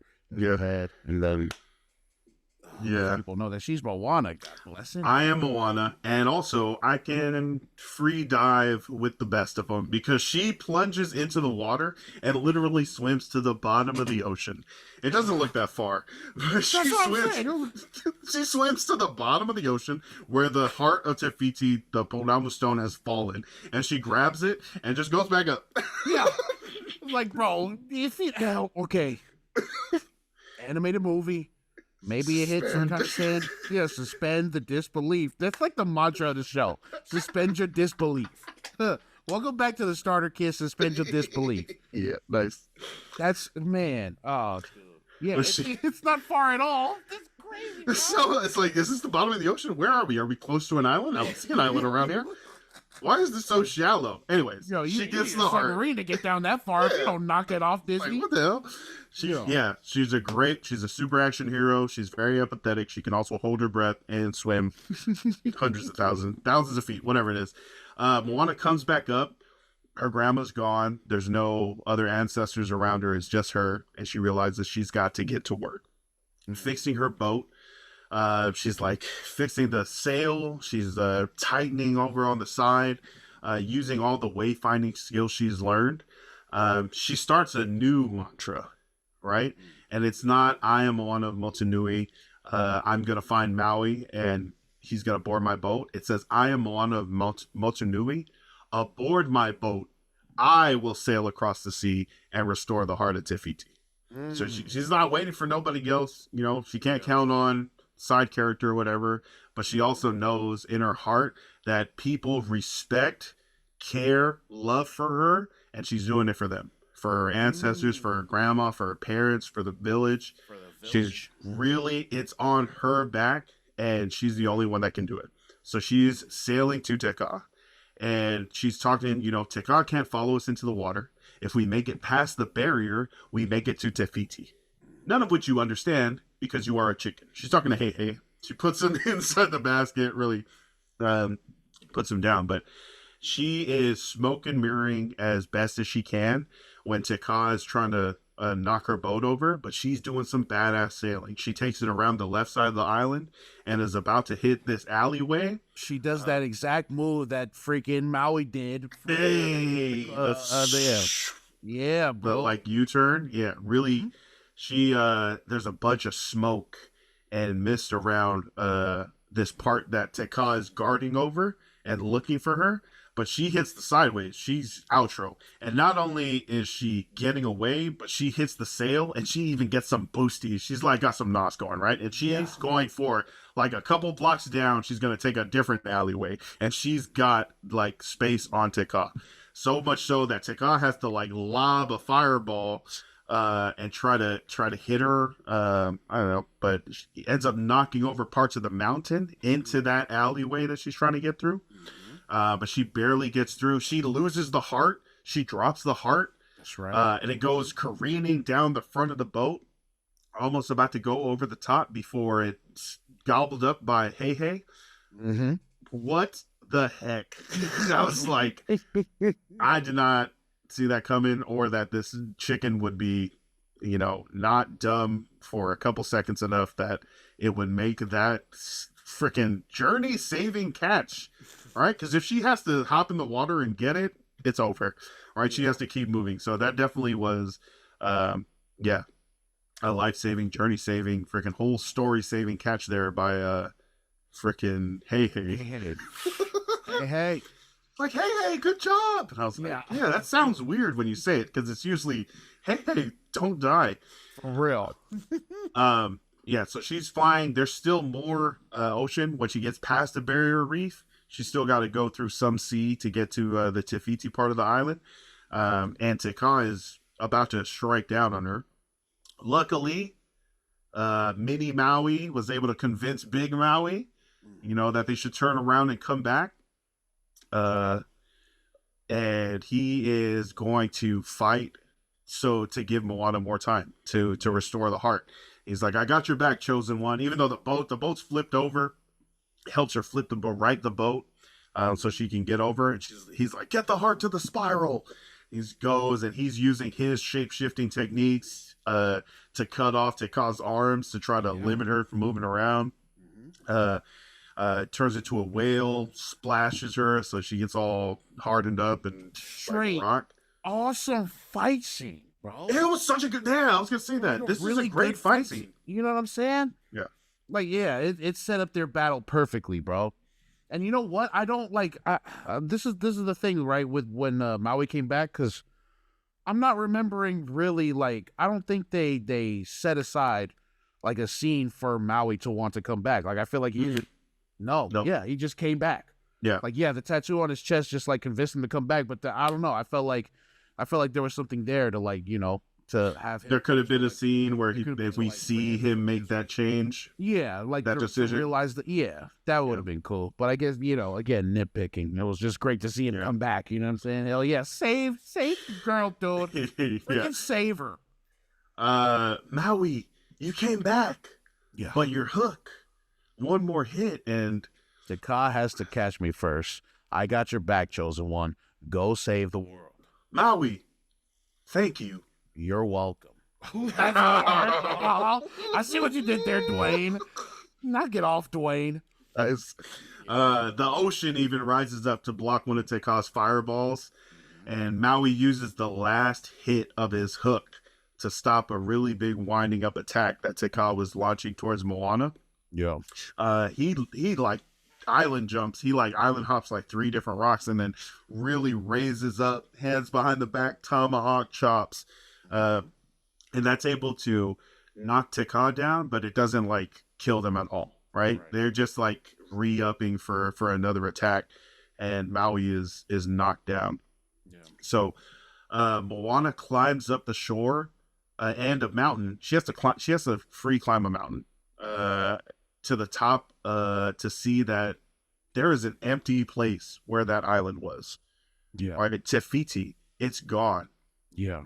And she's like super confused. Like there's a big indentation in that island barrier or whatever where Te Fiti was, but she's not there anymore. This is a huge surprise. I think for everyone was like, what the heck is this? What does this mean? What does this mean for the story? Everything. And then Quickly she sees, she looks over at Teka, who's on the barrier reef, maybe like a half mile away, whatever. And Teka is super angry from that hit from Maui and is like sucking up all the lava to really charge up again. And as she turns, you catch this part in the middle where Moana sees there's a spiral similar to the heart of Te Fiti on the chest of Teka, the lava monster. And she's like, wait a minute. Starting to put it together. And Maui sees that this attack is going for Moana, and without his hook, performs a haka to distract Teka and sacrifice himself. So even without his hook, which he thought was his only power and what made him Maui, he still chooses in this moment, without that like security blanket of his, to be a hero, to sacrifice himself, even though he knows, I'm gonna die. I'm about to die. I don't have my best weapon. I don't have anything. I just need to buy time for Moana to place the heart in Te Fiti. Finally putting, the interests of people above his own. Yeah. Finally. Not just to be heard in a folk song. He's really just for the mission, for Moana, for his friend. Yeah. He's really trying to buy that time, which I assume would have made this next part make him want to throw up, because Moana is like, I think I need to put the heart up there. She raises up the heart and it is beaming, right? So much so that Teka is distracted from killing Maui and looks up, and Maui's like, what is going on? Is she sacrificing herself? I was going to do that. Is she giving up the heart? What the heck? But Moana realizes what any of the other people did not for thousands of years. Teka is actually Te Fiti and been changed by the anger of having her heart stolen and turned into this lava monster. But Moana walks out towards the edge of the water between the barrier reef and Te Fiti's island, and she tells the ocean, let her come to me. And the ocean, real quick, it parts all the way from her out towards the barrier reef, making a clear, dry path, holding up the waters. Slow motion. Oh, and then some slow motion comes. That is so good, bro. That whole sequence. Yeah, Teka turns around and realizes what's happening and that she can run and attack Moana. So Teka charges as Moana is singing, I have crossed the horizon to find you. I know your name. Oh. They have stolen the heart from inside you, but this does not define you. Slow motion as Moana walks up onto a large rock and waits for Teka to come all the way. This is not who you are. You know who you are. Another person who's figuring out their identity in this movie. And then Moana is helping out. Their foreheads go together and Moana says, who you truly are. Not what all these people have made you, what they think you are, what they think your end game is. You know who you really are deep down inside. and that the amount of empathy you need to have in order to realize that, to even like think, oh, that's Te Fiti, and that this is like she's been turned into some crazy lava monster by what she's gone through. But she Yeah, places all that within like 5 minutes. Like, God, yeah, how did you? What the? I would have been hella confused if I was just over there and there was no like. Wait, is the Yeah, dead? like- Did we fail? Like, yeah, are we gonna die? Like, I'm about to die. Yeah. Maui doesn't have his hook anymore. The ocean's getting tired. I don't have any You know other what I'm stuff. saying? My boat's dead. My boat got crashed on the And way my here. vision is bad. I can't see the spiral on the chest from there. Nah, yeah.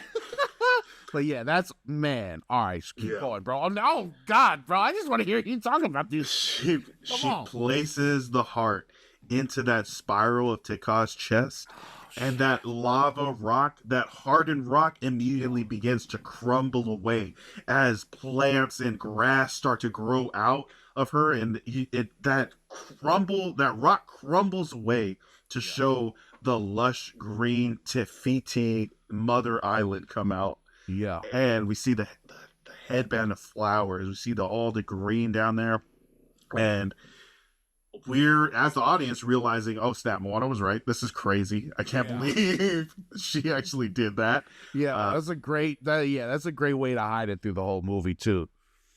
Build it up as two separate people. All right. Yeah, because from the beginning, Grandma Tala's like, and this new darkness emerged. Yeah. Teka, and I was like, oh, that made me think it was two different people. I feel like, come on, Tala, that's a big part. Yeah. No, but they planted the seeds early on. That's great Yeah, coded true. language too. Yeah. All right. Forget. It. Go on. But Maui gets put back on the island. Hey is put back on the island. The chicken lives. Yeah. Great. Good. Moana's like, I'm sorry about your hook, and Maui says, hook or no hook, I'm Maui. You know, and Moana's the one that self-realization. Yeah, Moana's the one that helped him really discover that. They quickly get picked up by the mother island in her hand to talk to her. And Maui, after he bows down with Moana, he has to apologize. He says, I'm sorry. I have no excuse for what I did, and I apologize. Yeah. And she accepts his apology. She gives him a new magical fish hook that works fully, and it's not bent, broken, or damaged. So he's got a new hook to fly off and be who he wants to be, whatever he wants to do. She also gives Moana a new boat covered in flowers, similar to the one that she came in. Excuse me. And then as we're closing out and heading back and about to leave Te Fiti Island, Moana says to Maui, you could come with us, My people are going to need a master wayfinder. They already have one. Oh. A new tattoo is earned by Maui. It's of Moana sailing, and definitely imparting that wayfinding expertise and knowledge onto her. He definitely earned that one. He created a superhero, Great, huh? They embrace as we are transported back to the island of Motunui. The flowers have grown back. We see that tangled magical flower again. It's the yellow one that comes back from black. Okay. Her parents are also noticing the flowers, and they see, down past the reef and the water, a ship coming back. So they're the first ones down on the beach. They rush down to meet Moana, who hops off of the boat and says, I may have gone a little ways past the reef. It suits you. He's like, it suits you. The village celebrates. They also pull out all the ships from the cave. The ocean reveals a shell for Moana, which he places on top of the chief piles of stones. As we see many of the villagers participating in the expedition. I counted 29 boats. Okay, a straight fleet. Got a whole fleet. Bro. The armada. We also see Tala the stingray. The boats are in full effect, and Moana is the leader, the captain. She's getting everybody to sail. The long pause is over. We have begun re-sailing the seas and about to settle the rest of Polynesia and the rest of the Pacific. We also see Maui as a giant hawk fly by and give his big ups. before we close on a shot of Moana at the front of the lead ship, scouting the horizon for what's next, looking determined and in her rightful place. Boom. End credits. Alessia Cara starts singing the song. That's Moana. Yeah.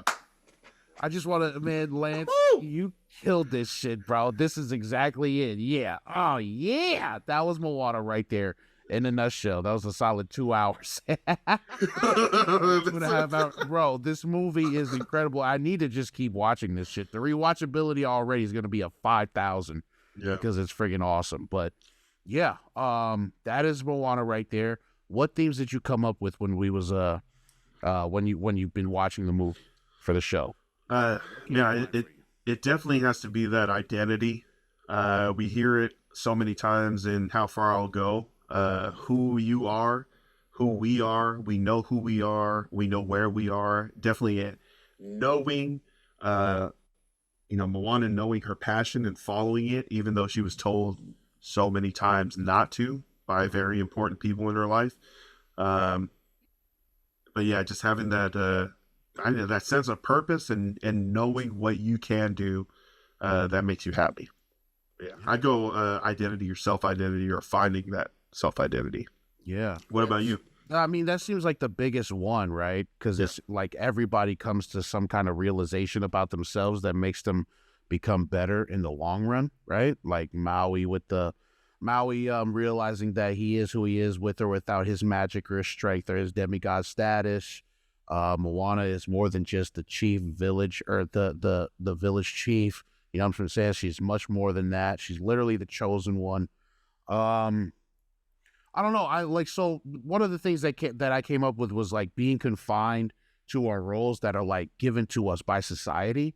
You know what I'm saying? By our culture and our tradition. But like we're more than that, right? Like we try to step away, not just step away, but like we try to explore more than that, than just what people are just like thrust upon us. You know what I'm saying? Because by birth, Moana is already the leader of this village. But, in order for her to become a better chief of her village, she had to leave to go and discover herself. You know what I'm saying? So it's I don't know. We're more than just what we think our culture designates from us. You know what I'm saying? I think that's the biggest thing.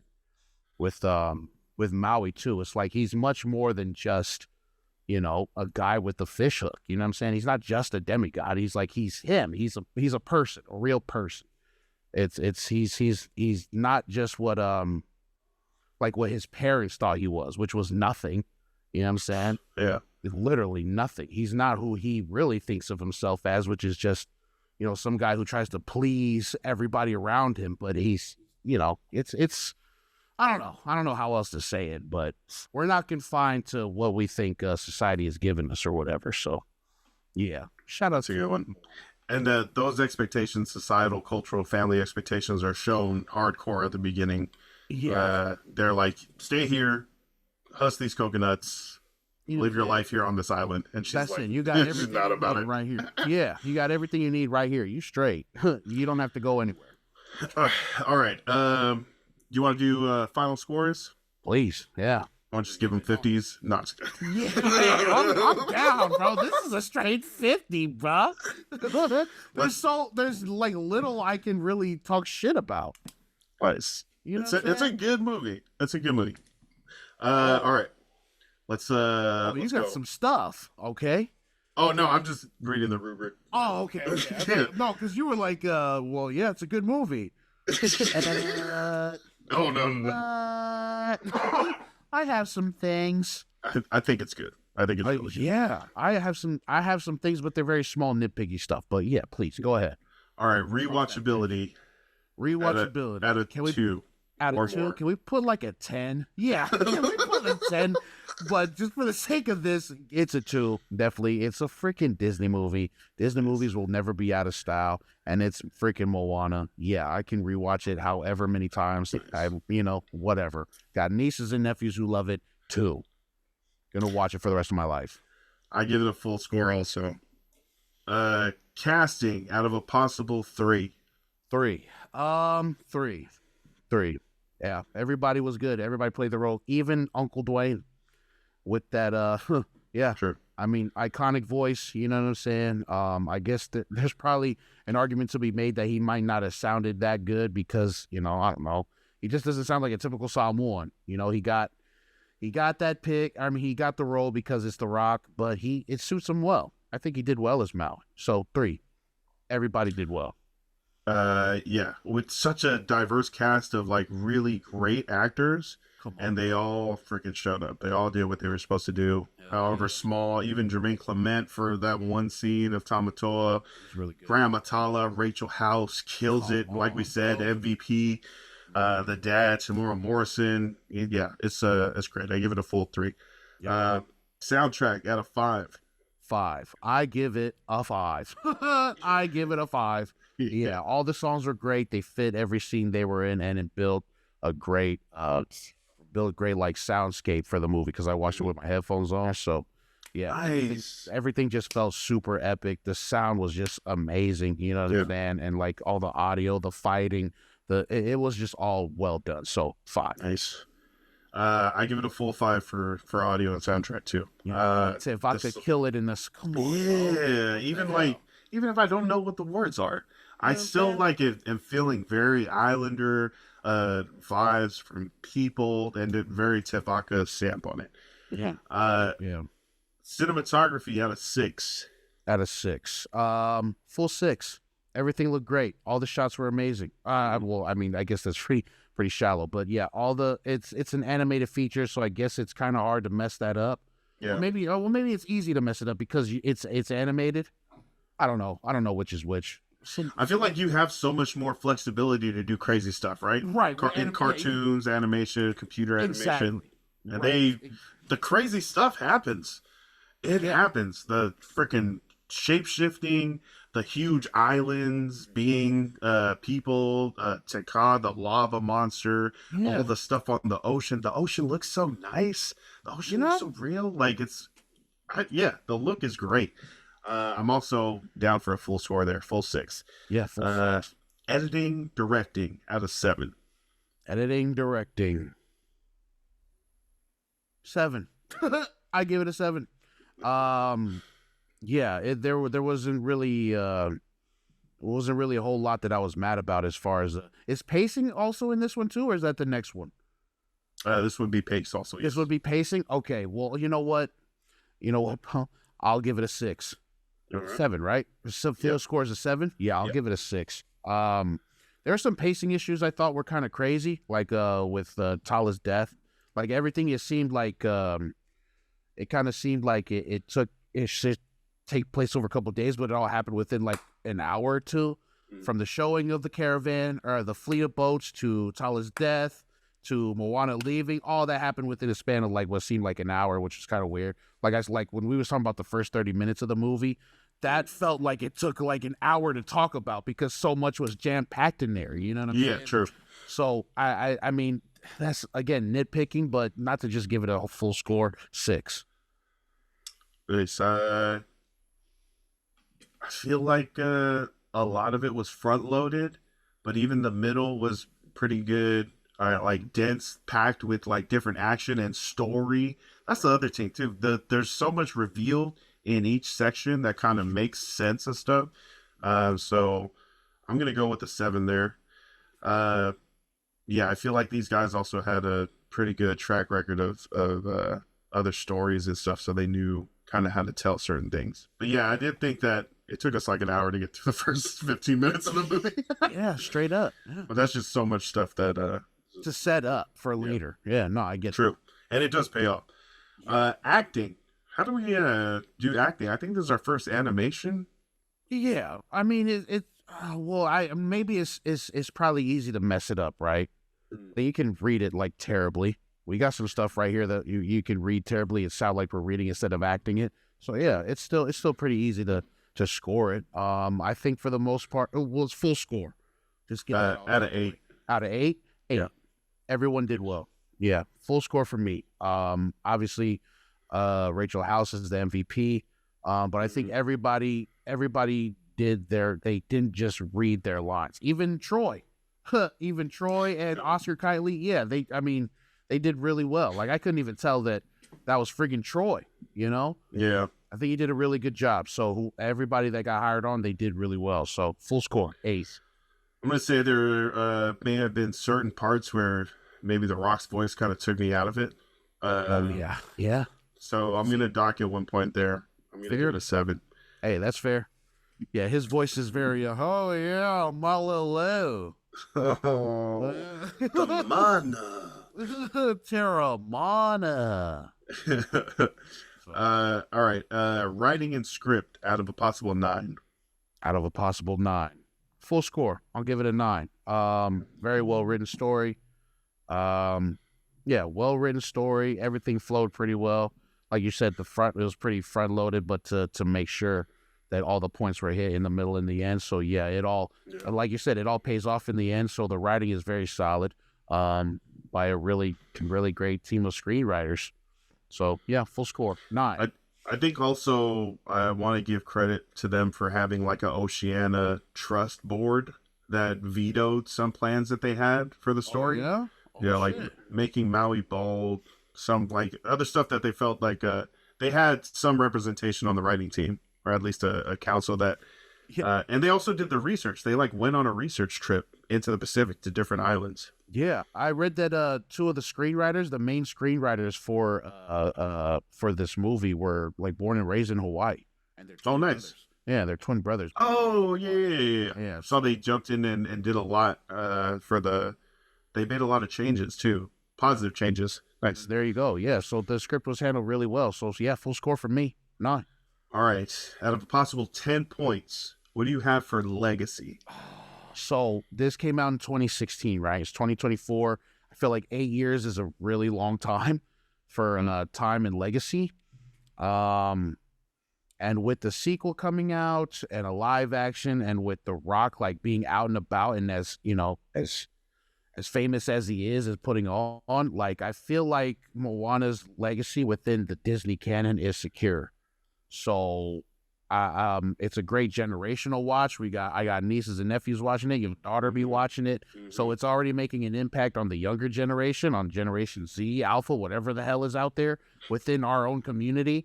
And it's still getting talked about, and people love this movie. So I'm giving it a tentative full score, 10. Nice. Yeah, I'm giving it a 10. 8 years. 8 years is a while. That's a good point. It's only been 8 years. You look at like some of the films that we've done from the 90s, right? They've had, almost 30 years now for people to really watch over time, to pass down to others, for them to keep it going. But even in just the 8 years since it's come out, it's reached so many people, touched so many different islanders, and it's setting up the next generation too. Like you said, the nieces, the nephews, the daughters, sons, they're all watching it and seeing part of them on screen and being connected to it, bro. And that's so dope. And it's gonna be, I feel like the legacy is gonna grow even more than what it already is. But I agree with you. I'm giving it a 10 right now. Like that's think about it, bro. There are kids now who are born who didn't even know that Moana didn't exist. You know what I'm saying? They're living in a place where they're like, bro.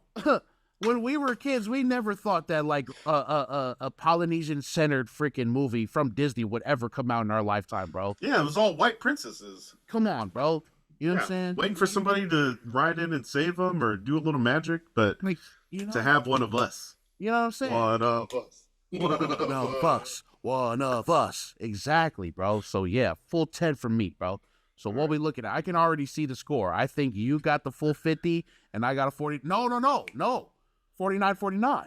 49-49. Out of a possible 50, we both give Moana a freaking A+. That's 49. Nice. Superlative. Okay? That's freaking good. Excelsior. We're on the way out. What do you think is the most important part of this movie? Like, what do you think the lesson is? Is it, or is that the same thing as themes? I'm trying to think like, it could be, but I mean, our own personal thing, I think the most important thing to take away from this movie is to, be yourself. There is nothing wrong with being yourself. Yeah. Be exactly who you are meant to be, who you want to be, and that's fine, you know? You don't even owe it to your family to like do something that you don't even think is that important to you. You know, do it for yourself. Good. You know, what about you, man? I didn't have anything planned for this. I just really wanted to ask you that. Yeah, question. that was a really good. That was a good one. That was a thinker. I was like, That was great, and you thought really quickly and said that very nicely. I have to echo and go along also with the identity theme that I was talking about before, and say what you were saying. Be who you think you should be. Yeah. Don't listen to other people. It's like if you want to be whatever it is, you belong there. You are worthy. You're worthy of taking up space in that area. You should absolutely do it. And there are people who, even if they don't like outright verbally support you or make you feel supported, there are people that love and care for you that will be willing to support you. Exactly. But you got to find your grandma Tala. You got to find your Tala. Because they're gonna be your rock. They're gonna follow you no matter what. And it doesn't even have to be like a person. A grandma Tala can be your community. You know what I'm saying? The people that your people. It can be it doesn't have to be a person. It can be a group of people. So yeah, find your grandma Tala, whoever, wherever they are, and be your self. It's okay. Be your self. So yeah, man. Let's put the starter kit on Moana. If you made it this far, we appreciate you. So much. Yeah, we appreciate y'all, man. This has been 2.5 hours. We're boring the shit out of y'all. We appreciate y'all for making it this far. Hit us up on the Polytickin Network. Y'all know what it is. Way back Wednesday, Pasefika Movie Starter Kit, and some of the freaking show, the Polytickin Podcast, whatever that is. Yeah, hit us up everywhere, dog. Oh, hello, Marcus. Lance right here at Polynesian. Hit us up on all socials. Follow us. Hit us up. Talk to us. Tell us what you think of Moana. And if it's anything less than a 49, don't even freaking talk to us, bro. All right, because this movie's freaking amazing. All right, now shut your ass up. No, if you think this movie sucks, please let us know. We have to talk. We can discuss that. We can definitely discuss that. No, I would definitely like to hear what someone would say if they were like, that was garbage. I'm very interested in hearing that. Oh, we're pretty interested. Yeah, we're really interested. No, just kidding, man. But yeah, please. Again, hit us up. Thank y'all again for staying this long, man. Flop. Roll the credits. We're out. Roll the freaking credits. We out, man. You got anything else for them, dog?